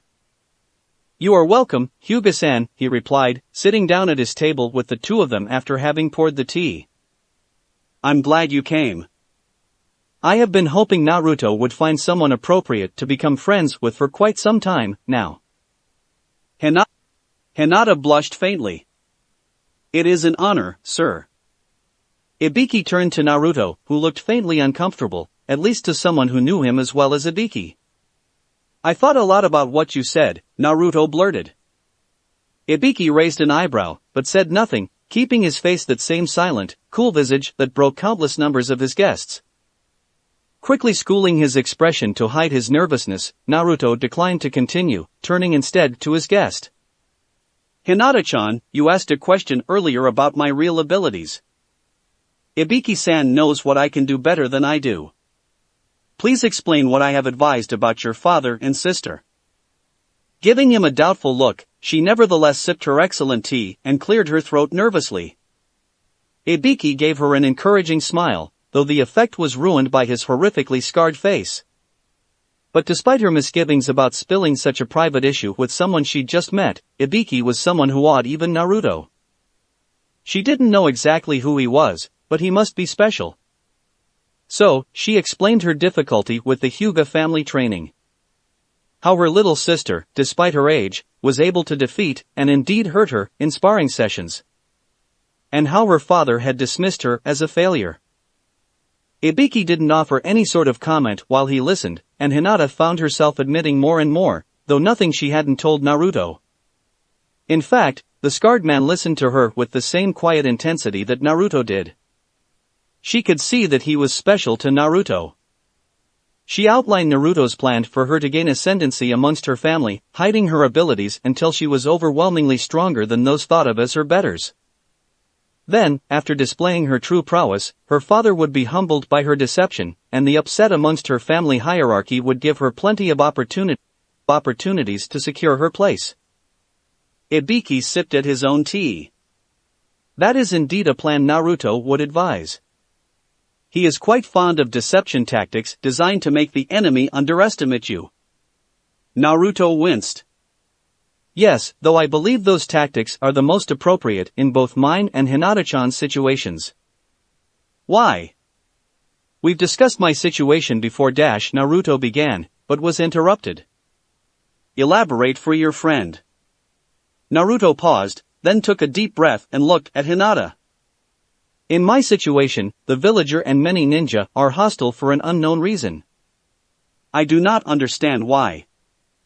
However, since hostility seemed more pronounced after my early successes, I decided to fake being a failure so that hostility was diluted to simple contempt, which allowed me greater freedom of movement. Once I have attained enough skill, personal opinions of the majority of the village will be outweighed by my usefulness, and I will gain influence accordingly. Ibiki smiled cryptically. And do you think you have gained enough skill? No, Naruto replied simply. Oh? How much farther do you have to go? Ibiki wanted to know. I am closer than I was. He didn't elaborate farther. Do you agree, Hyuga-san? Ibiki asked, turning back to Hinata. Hinata bobbed her head assent. Naruto has gotten very strong. I believe him to be the best of our class. Despite his grades? Despite his grades.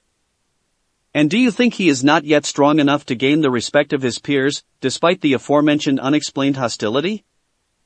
His eyes seemed to bore into hers, and despite the Hyuga being masters of penetrating stares, Hinata hesitated. That was all the answer Ibiki needed, and Naruto frowned slightly. Ah, so, Naruto, explain your reasoning for the advice you offered, Ibiki continued, as if Hinata had answered. Much like my own situation, Hinata is held in contempt by her clan, Naruto replied, as if he'd been waiting for the question. Despite her obvious potential, and despite being easily the strongest kunoichi in the academy, her standing in her own family has suffered to the point it affected her perception of herself. Such irrational treatment, despite training claimed to help her meet her potential, has marked her family as an opponent, an enemy. Since the perception of her, again, much like my own image, is of a weakling, if she improves slowly, she may gain some notice but will never shed the reputation of being a failure. Only a surprise, crushing victory that leaves everyone in awe will destroy her stigma. As there are no fast routes to skill, only by hiding her true abilities can she give the impression of sudden power, leaving her enemies unsure exactly how long she's hidden her agenda. From underestimation to wary overestimation almost instantly. And with no clear idea of her complete abilities and a certain indication of her power, her family must give her deferential treatment. Wordy, but clear enough, Ibiki said with mild amusement. Naruto flushed. Well, that's a valid approach, he continued, looking again to Hinata. So do you believe you have the ability to pull off the awe-inspiring victory the plan requires? I do, she said clearly. You do? Yes, I do. Because Naruto says I do. Toying absently with his empty teacup, he turned back to Naruto. And you, Naruto. You have hidden your abilities very well. But you realized that the flaw in your plan is your grades, right? It is fine to fool your peers, but playing the fool to your teachers is not necessarily an appropriate ploy. Iraka-sensei knows. I do not believe he will judge me from my grades. I could pass the final exam now, at any rate. Ibiki shook his head. You assume that the grades do not matter, given that the exam guarantees graduation. That is not entirely the case. Naruto looked concerned. Really? I thought that the grades were just used to show a shinobi's potential for future assignments. Iraka-sensei has seen me fight, spy, and infiltrate. He knows I know seals and sealing. The only other skill I seem to have real aptitude for isn't something they train for in the academy. Well, Hyuga-san, it has been a pleasure to meet you, Ibiki said without preamble. I would like to chat further, but I'm afraid I have a pressing assignment at work it's time I got back to. Hinata blinked, surprised for several moments. Wasn't he going to explain what he'd said to Naruto? Oh, well, okay. Thank you for having me. She winced at her own hesitant words. He kept jumping conversational tracks, as if he were deliberately keeping her off balance. She rose when Naruto rose, and followed him as they were escorted to the door. By the way, Hyuga-san, has Naruto told you what I do? He asked. She shook her head. No, Ibiki-san. He says you have a very important job, and that is all. I have not asked further. Would you like to know? He looked slightly expectant. She nodded. I am the head of ANBU's torture and interrogation squad. One day, you should get Naruto to tell you the story of how we met. You might want to know what you're getting into if you're going to become friends with Naruto. You wanted to speak with me, Mizuki-sensei? Naruto asked, using his public voice. They were in the teacher's office after school, and Irika wasn't present, having other business elsewhere. He looked at the older man interestedly. Mizuki was one of the people who knew he hid his true skill, and had been present for some of Irika's informal tutoring sessions where he tried to gauge Naruto's abilities.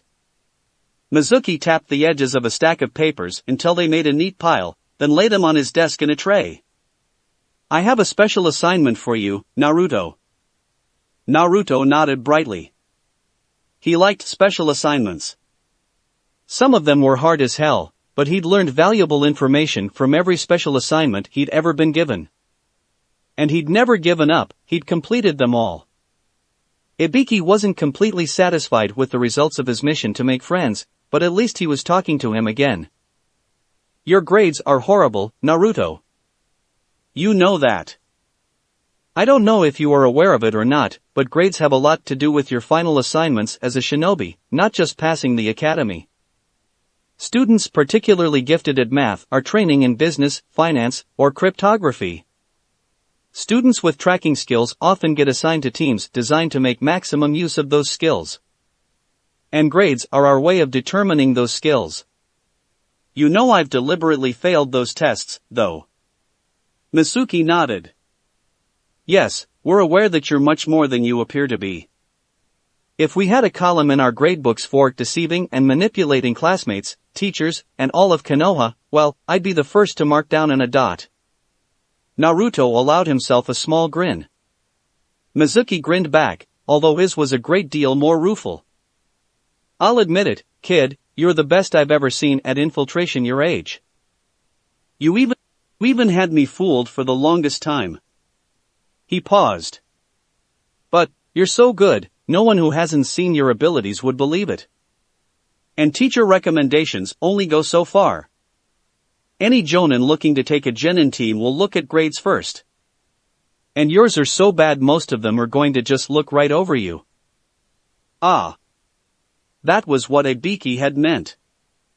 Naruto was glad to finally have that bit of information. Getting anything out of Ibiki was like hunting tiger mushrooms. Easiest just to find someone else to give it to you. So, because you deserve better than that, it's been decided to give you a special makeup test, to show what you can really do.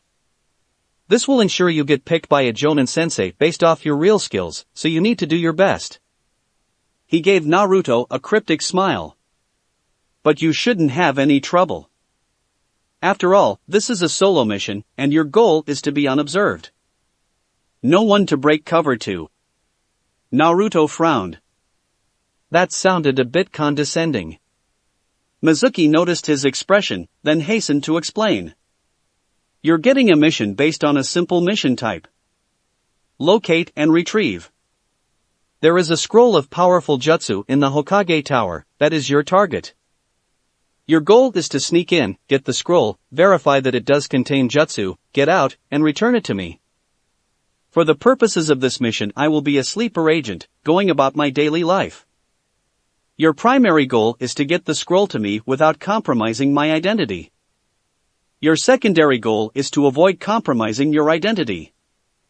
Should you be chased, do not lead pursuers to my location until you have avoided them. Naruto looked actually eager for the first time Mizuki had ever seen. Where should I meet you? I will be waiting for you at Training Ground 6 at 1 in the morning. You have all evening and half of the night to complete your task. This is a difficult mission, Naruto said thoughtfully. What support do I have? It is a difficult mission. You don't think you make up for years of barely passing grades with just an essay, do you? Mizuki replied sarcastically. You have no support. Think of it this way, this mission is the result of a long series of near failures. Your only hope to make up for it is to complete your mission with distinction. No backup. No support but what you can create on your own. He gave the blonde a cruel smile. Of course, if you really aren't that good, I guess we can dash. No. Naruto all but shouted. I just wanted to be clear on the situation. I can do this. His eyes positively blazed. I will do this. Now tell me about the scroll. Where is it and what does it look like? Naru, Ko. Hinata called, running quickly over to the blonde girl carrying 2 shopping bags. Naruto looked up, surprised for a moment. He'd been so busy planning tonight's raid she hadn't noticed her approach. Oh, hi, Hinata-chan. What are you doing? She said brightly. Coming to find you, she replied, falling into step beside her. My father is busy today, so I got some extra free time. What are you doing? Shopping? Oh. Naruto considered that for a moment, thought about his mission, then decided it couldn't hurt. Guess what, Hinata, I've got a mission. She said, her voice breathy with excitement. I bought some clothes to help with the mission. A mission? What kind? Hinata asked. It's like homework. Mizuki-sensei gave me a special assignment to make up for all the bad grades I made. She paused and scratched her jaw. It's actually really hard, she admitted, before brightening. I love it. Hinata smiled at Naruto's enthusiasm. He was usually so serious, but now that he had something to do, he was as bright and happy as he always was pranking people in class. Really? That's great, Naruto. She enthused. What are you supposed to do? Naruto glanced around at the people on the street, then motioned for Hinata to follow. They soon found themselves on a rooftop overlooking a deserted alley. Rooftops were sort of cliché as clandestine meeting places, but this wasn't exactly high security. I'm supposed to steal a scroll from the Hokage's library, he began quietly. It's full of some really amazing jutsu, or so I was told. I can't wait to see it. I've been wanting to get a look in that library since I was a kid. Wow, Hinata replied. Can you read the scroll? Yeah. Naruto replied happily. I'm supposed to read and verify it's got jutsu in it, and take it back to Mizuki-sensei by 1 in the morning. Where at? She hesitated, then couldn't resist asking. And can you have a partner?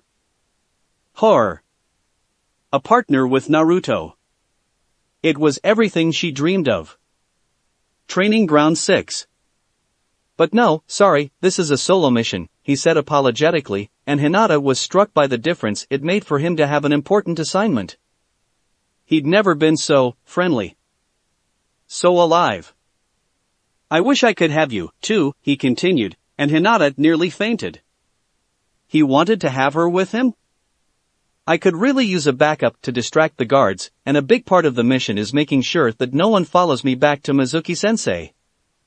You'd be my first pick for that. But I have to do it on my own. Oh. Hinata was disappointed. But it still cheered her up that he wanted her there, even if she couldn't be. So how are you going to do it? Isn't the Hokage Tower really well guarded? Naruto nodded ruefully. Yeah, it's a hell of a problem. I mean, I could probably just walk in like I am. They let in unscheduled appointments sometimes, but I don't think that'd work if this was a real mission. So, I'm going to transform into one of the assistants and sneak in. But why the clothes? Henso no jutsu, it's how I turn into a girl, Naruto replied, reaching in a bag and pulling some clothes out for Hinata to see. It's harder to detect than a henge, but it doesn't change your clothes, so I have to get others. She swayed her hips provocatively, looking down at herself. I don't think they know that I know this sexy jutsu. All I should know is the henge, so if they're looking for someone they know is henged, I can slip by them by exploiting what they think they know. Hinata blinked, tried to follow, then shook her head. That sounds really complicated, Naruto. He shrugged. It's not, really.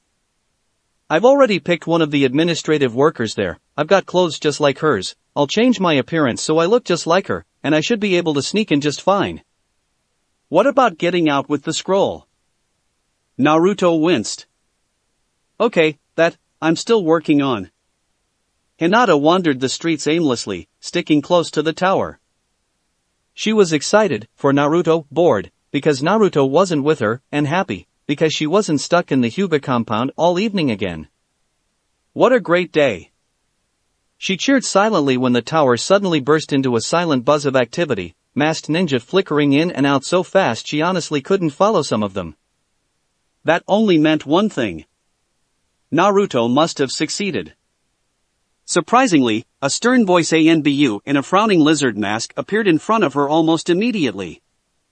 State your name and affiliation, the cold voice demanded. Hinata shivered at the restrained killing intent. Whoever this person was behind the mask, they were not happy. Ayano, Hinata Hyuga. I'm an academy student, she said hesitantly. Do know Naruto Uzumaki? A wave of disappointment washed over her. Naruto had been discovered. Why yes, I know Naruto-kun, she replied. We're in the same class in the academy. Have you seen Naruto Uzumaki? She nodded, and in an instant a hand as hard as steel gripped her arm. Where is he? Hinata froze. I. Hey, that's one of my students. Came a call from the street behind them. They both turned to see Mizuki and Irika running towards them. She claims to have seen Naruto Uzumaki, the cold voice stated, as if that explained everything. Irika looked at her with concern. Is that true, Hinata? Where did you see him? Oh no. She was not going to blow Naruto's assignment after he trusted her enough to tell her about it. At school. She said meekly. She wasn't sure, but she thought that the ANBU frowned at her. Without using her Byakugan, she couldn't be sure, and she was willing to bet that he'd take that as a sign of hostile intent. She is prevaricating, the ANBU stated emotionlessly. She's shy, Irika countered. You're scaring the hell out of her, let her go. And what's this about Naruto? What's he done this time? What's he done? Hinata wondered. That was a strange question. Naruto Uzumaki has stolen a valuable scroll of Kenjutsu from the Hokage's library. Currently, all available ANBU are out looking for him, with orders to bring the scroll back at any cost. At any cost. Irika exclaimed. You're going to kill him? Only if it becomes necessary. If possible, he will be captured and turned over to Ibiki. Hinata's blood ran cold. This didn't sound like any sort of special assignment she'd ever heard of. Even if it was crafted just for Naruto, the ANBU sounded like he meant it. They were really going to go after Naruto with deadly force. And from the way Ibiki had been mentioned, she didn't think Naruto was just going to be given a lecture. I always knew that kid was no good, Mizuki spat. I know you liked him, Irika, but no one who hides his skills away from everyone like that can be trusted. Irika rounded on his fellow teacher. Don't tell me you honestly believe he's a sleeper agent. He's been checked out, by everyone. Mizuki shrugged. And yet he stole a scroll of Kenjutsu. I tell you Irika, just because he's not an agent doesn't mean he's not the enemy. What with his teeth snapped together with an audible click and his eyes widened at what he'd nearly said in front of a child. What? What? Hinata wanted to scream, so upset she was trembling. Irika noticed and crouched beside her. Hey, Hinata-chan, why don't you go back home? I'm sure everything will turn out all right. But right now, the streets aren't the place to be, okay? Nodding dumbly, Hinata stumbled away when the ANBU released her arm. Something was wrong. Something was very wrong. Naruto had been noticed, but gotten away anyway.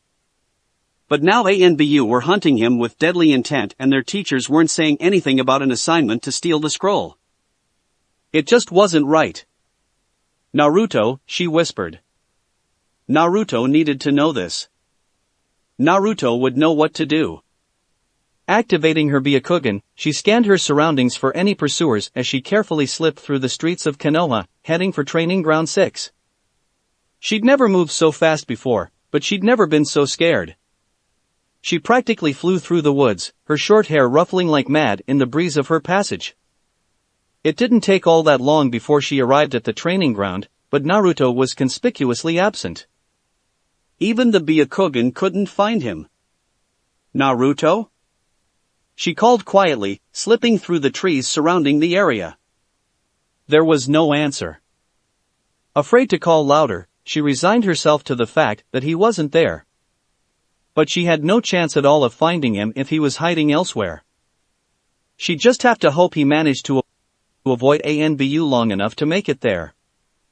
Concealing herself to the best of her ability a good way away from the clearing, she gave the area one last scan with her Byakugan, then stayed still to conserve chakra.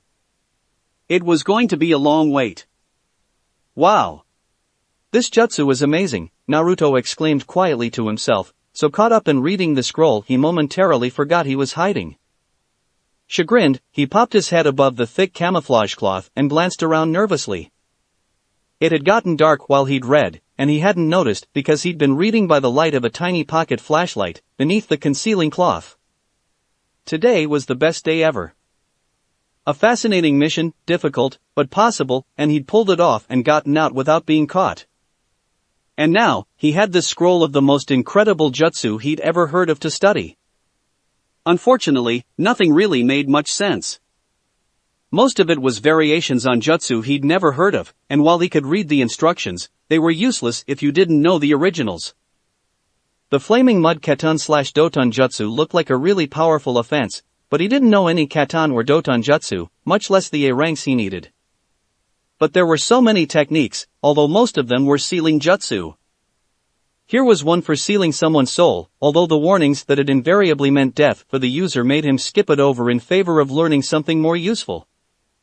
Here was another, which he found considerably more interesting: how to create scrolls that could summon people or animals. And another was a description of how contract summoning techniques could be modified by changing the seals so that only part of the animal was summoned. The example used was toads, and Naruto could see how summoning just the extendable, sticky tongue of a giant toad would make a useful and unpredictable weapon.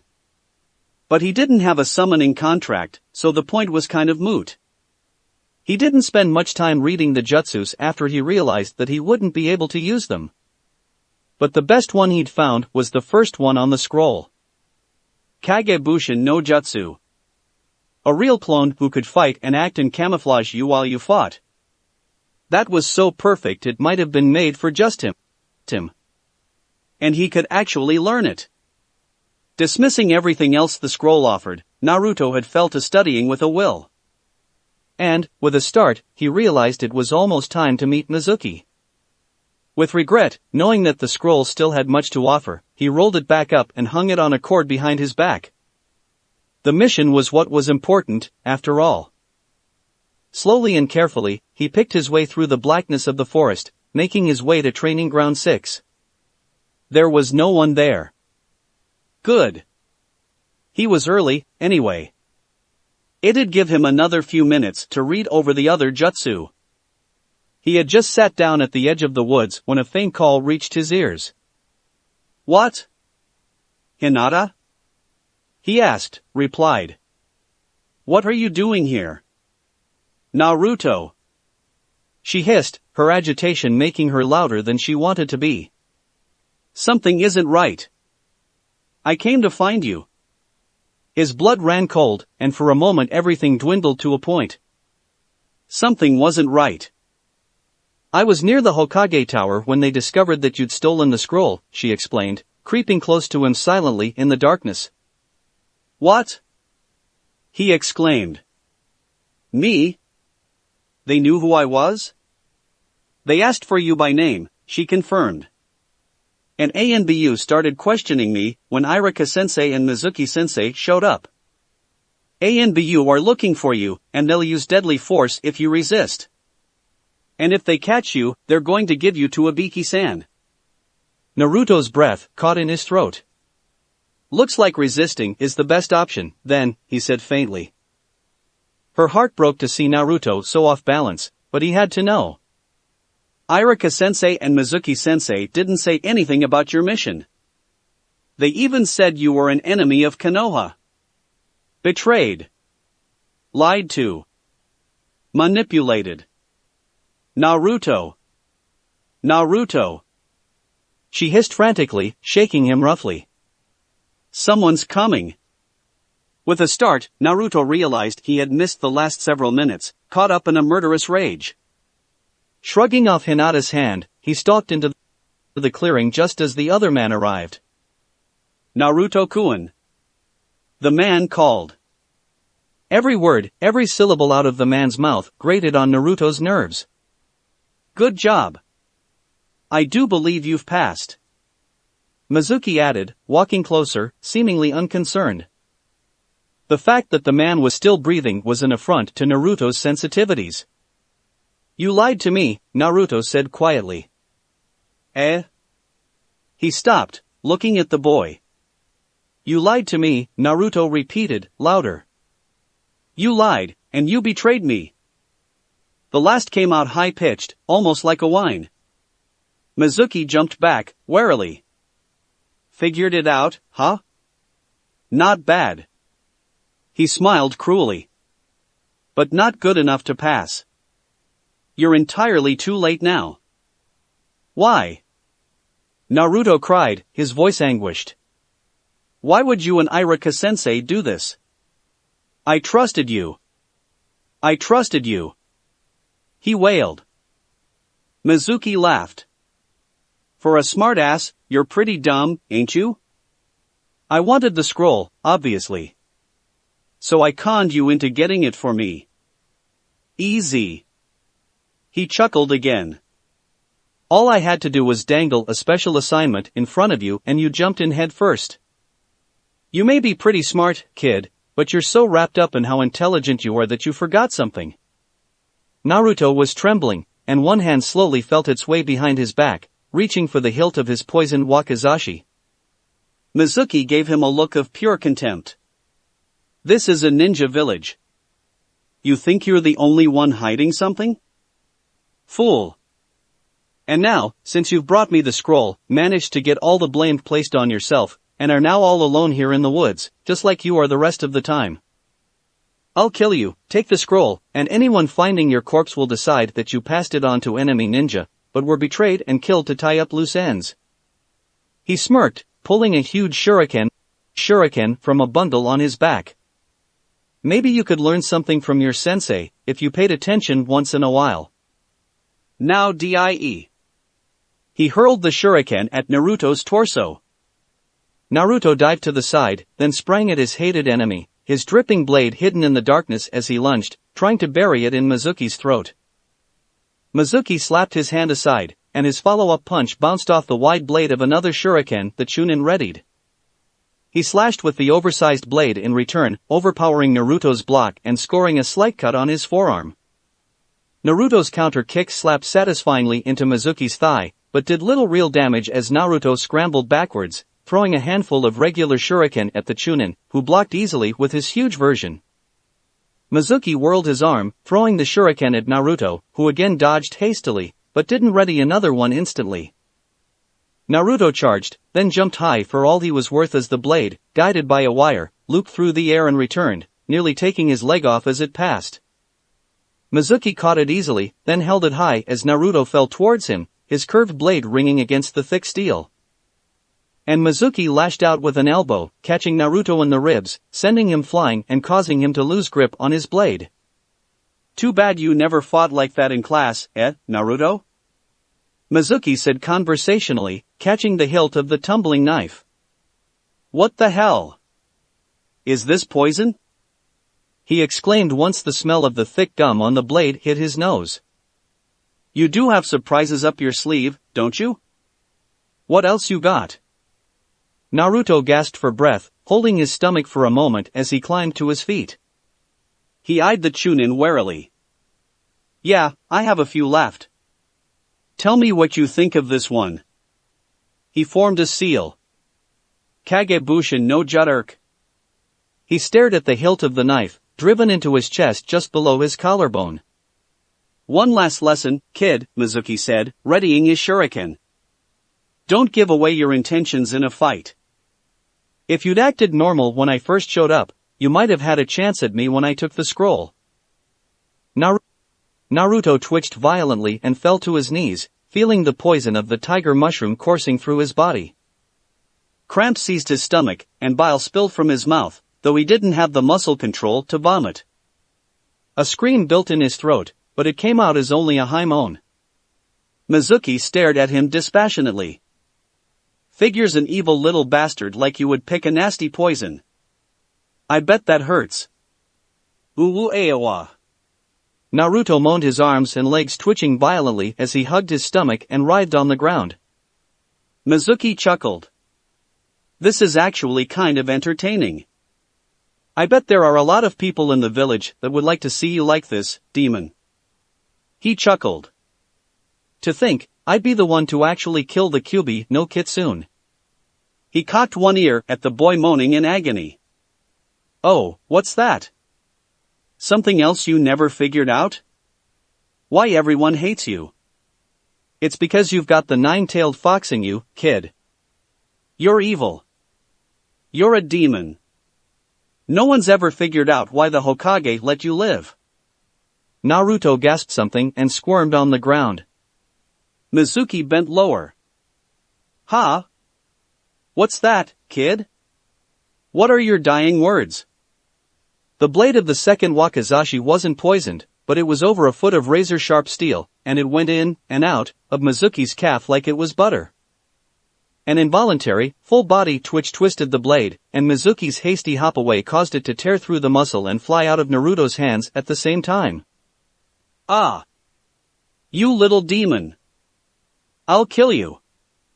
Mizuki snarled, crouching 20 feet away as he checked the damage.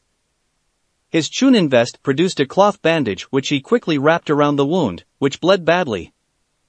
I said, Naruto gasped, struggling to his knees for a brief moment before falling over again, kill before you gloat. Naruto, came a new voice, and everyone glanced to see Iruka running in at full tilt. Mizuki. Hi, Iruka, Mizuki said, his voice full of false cheer. It's a nice night to kill a demon, isn't it? He hurled the shuriken. No thoughts went through Iruka's head. There was no time to think. One of his students was in danger. There was no time for anything. The point of the huge shuriken sank into flesh with a crackle of bone and gristle. Iruka fell forward with a soft cry. Naruto stared into Iruka's eyes in horror. You're not a demon, Iruka said gently, blood beginning to trickle from his mouth. His scar, far from making him look ugly or cruel, seemed almost saintly. Damn, Iruka, sacrificing yourself for that thing? Mizuki said, hobbling forward with his last shuriken. But you always did have a soft spot for the little demon. Ah, well. At least you can die together. He raised his weapon, and there was a sound, like a quiet eruption, somewhere muffled. An explosion in flesh. And another, right on top of the first. And another, a rapid sequence of sound and chakra, like someone was beating a drum at a furious pace. Mizuki stiffened, and blood fountained from his mouth. He keeled over without a sound. Behind him, Hinata stood, 1 foot forward, one hand still extended in the final strike of her family's Juken style, not even breathing heavily. Iruka gaped, then looked at Naruto, who was still grimacing in pain and twitching. I thought you were like Mizuki-sensei, Naruto gasped. I thought you had lied to me, too. No, Naruto. Some people you can trust. He glanced up at Hinata, who was approaching warily, her eyes hard. But I guess you finally learned that lesson, as well. His brow crinkled, and he rolled slowly off his student. Now, will someone please explain what was going on? Naruto strode firmly onto the school grounds, following the milling, chatting students. Hinata was waiting for him, leaned against the wall close to the entrance. She straightened as he approached, looking at him expectantly. He gave her a curt nod, and she nodded back. She fell into step behind him as he made his way into the building to their classroom. That's it for this reading. Hit like and subscribe for a free ticket pass going to the different worlds of anime fanfiction. Looking forward to having you on board again.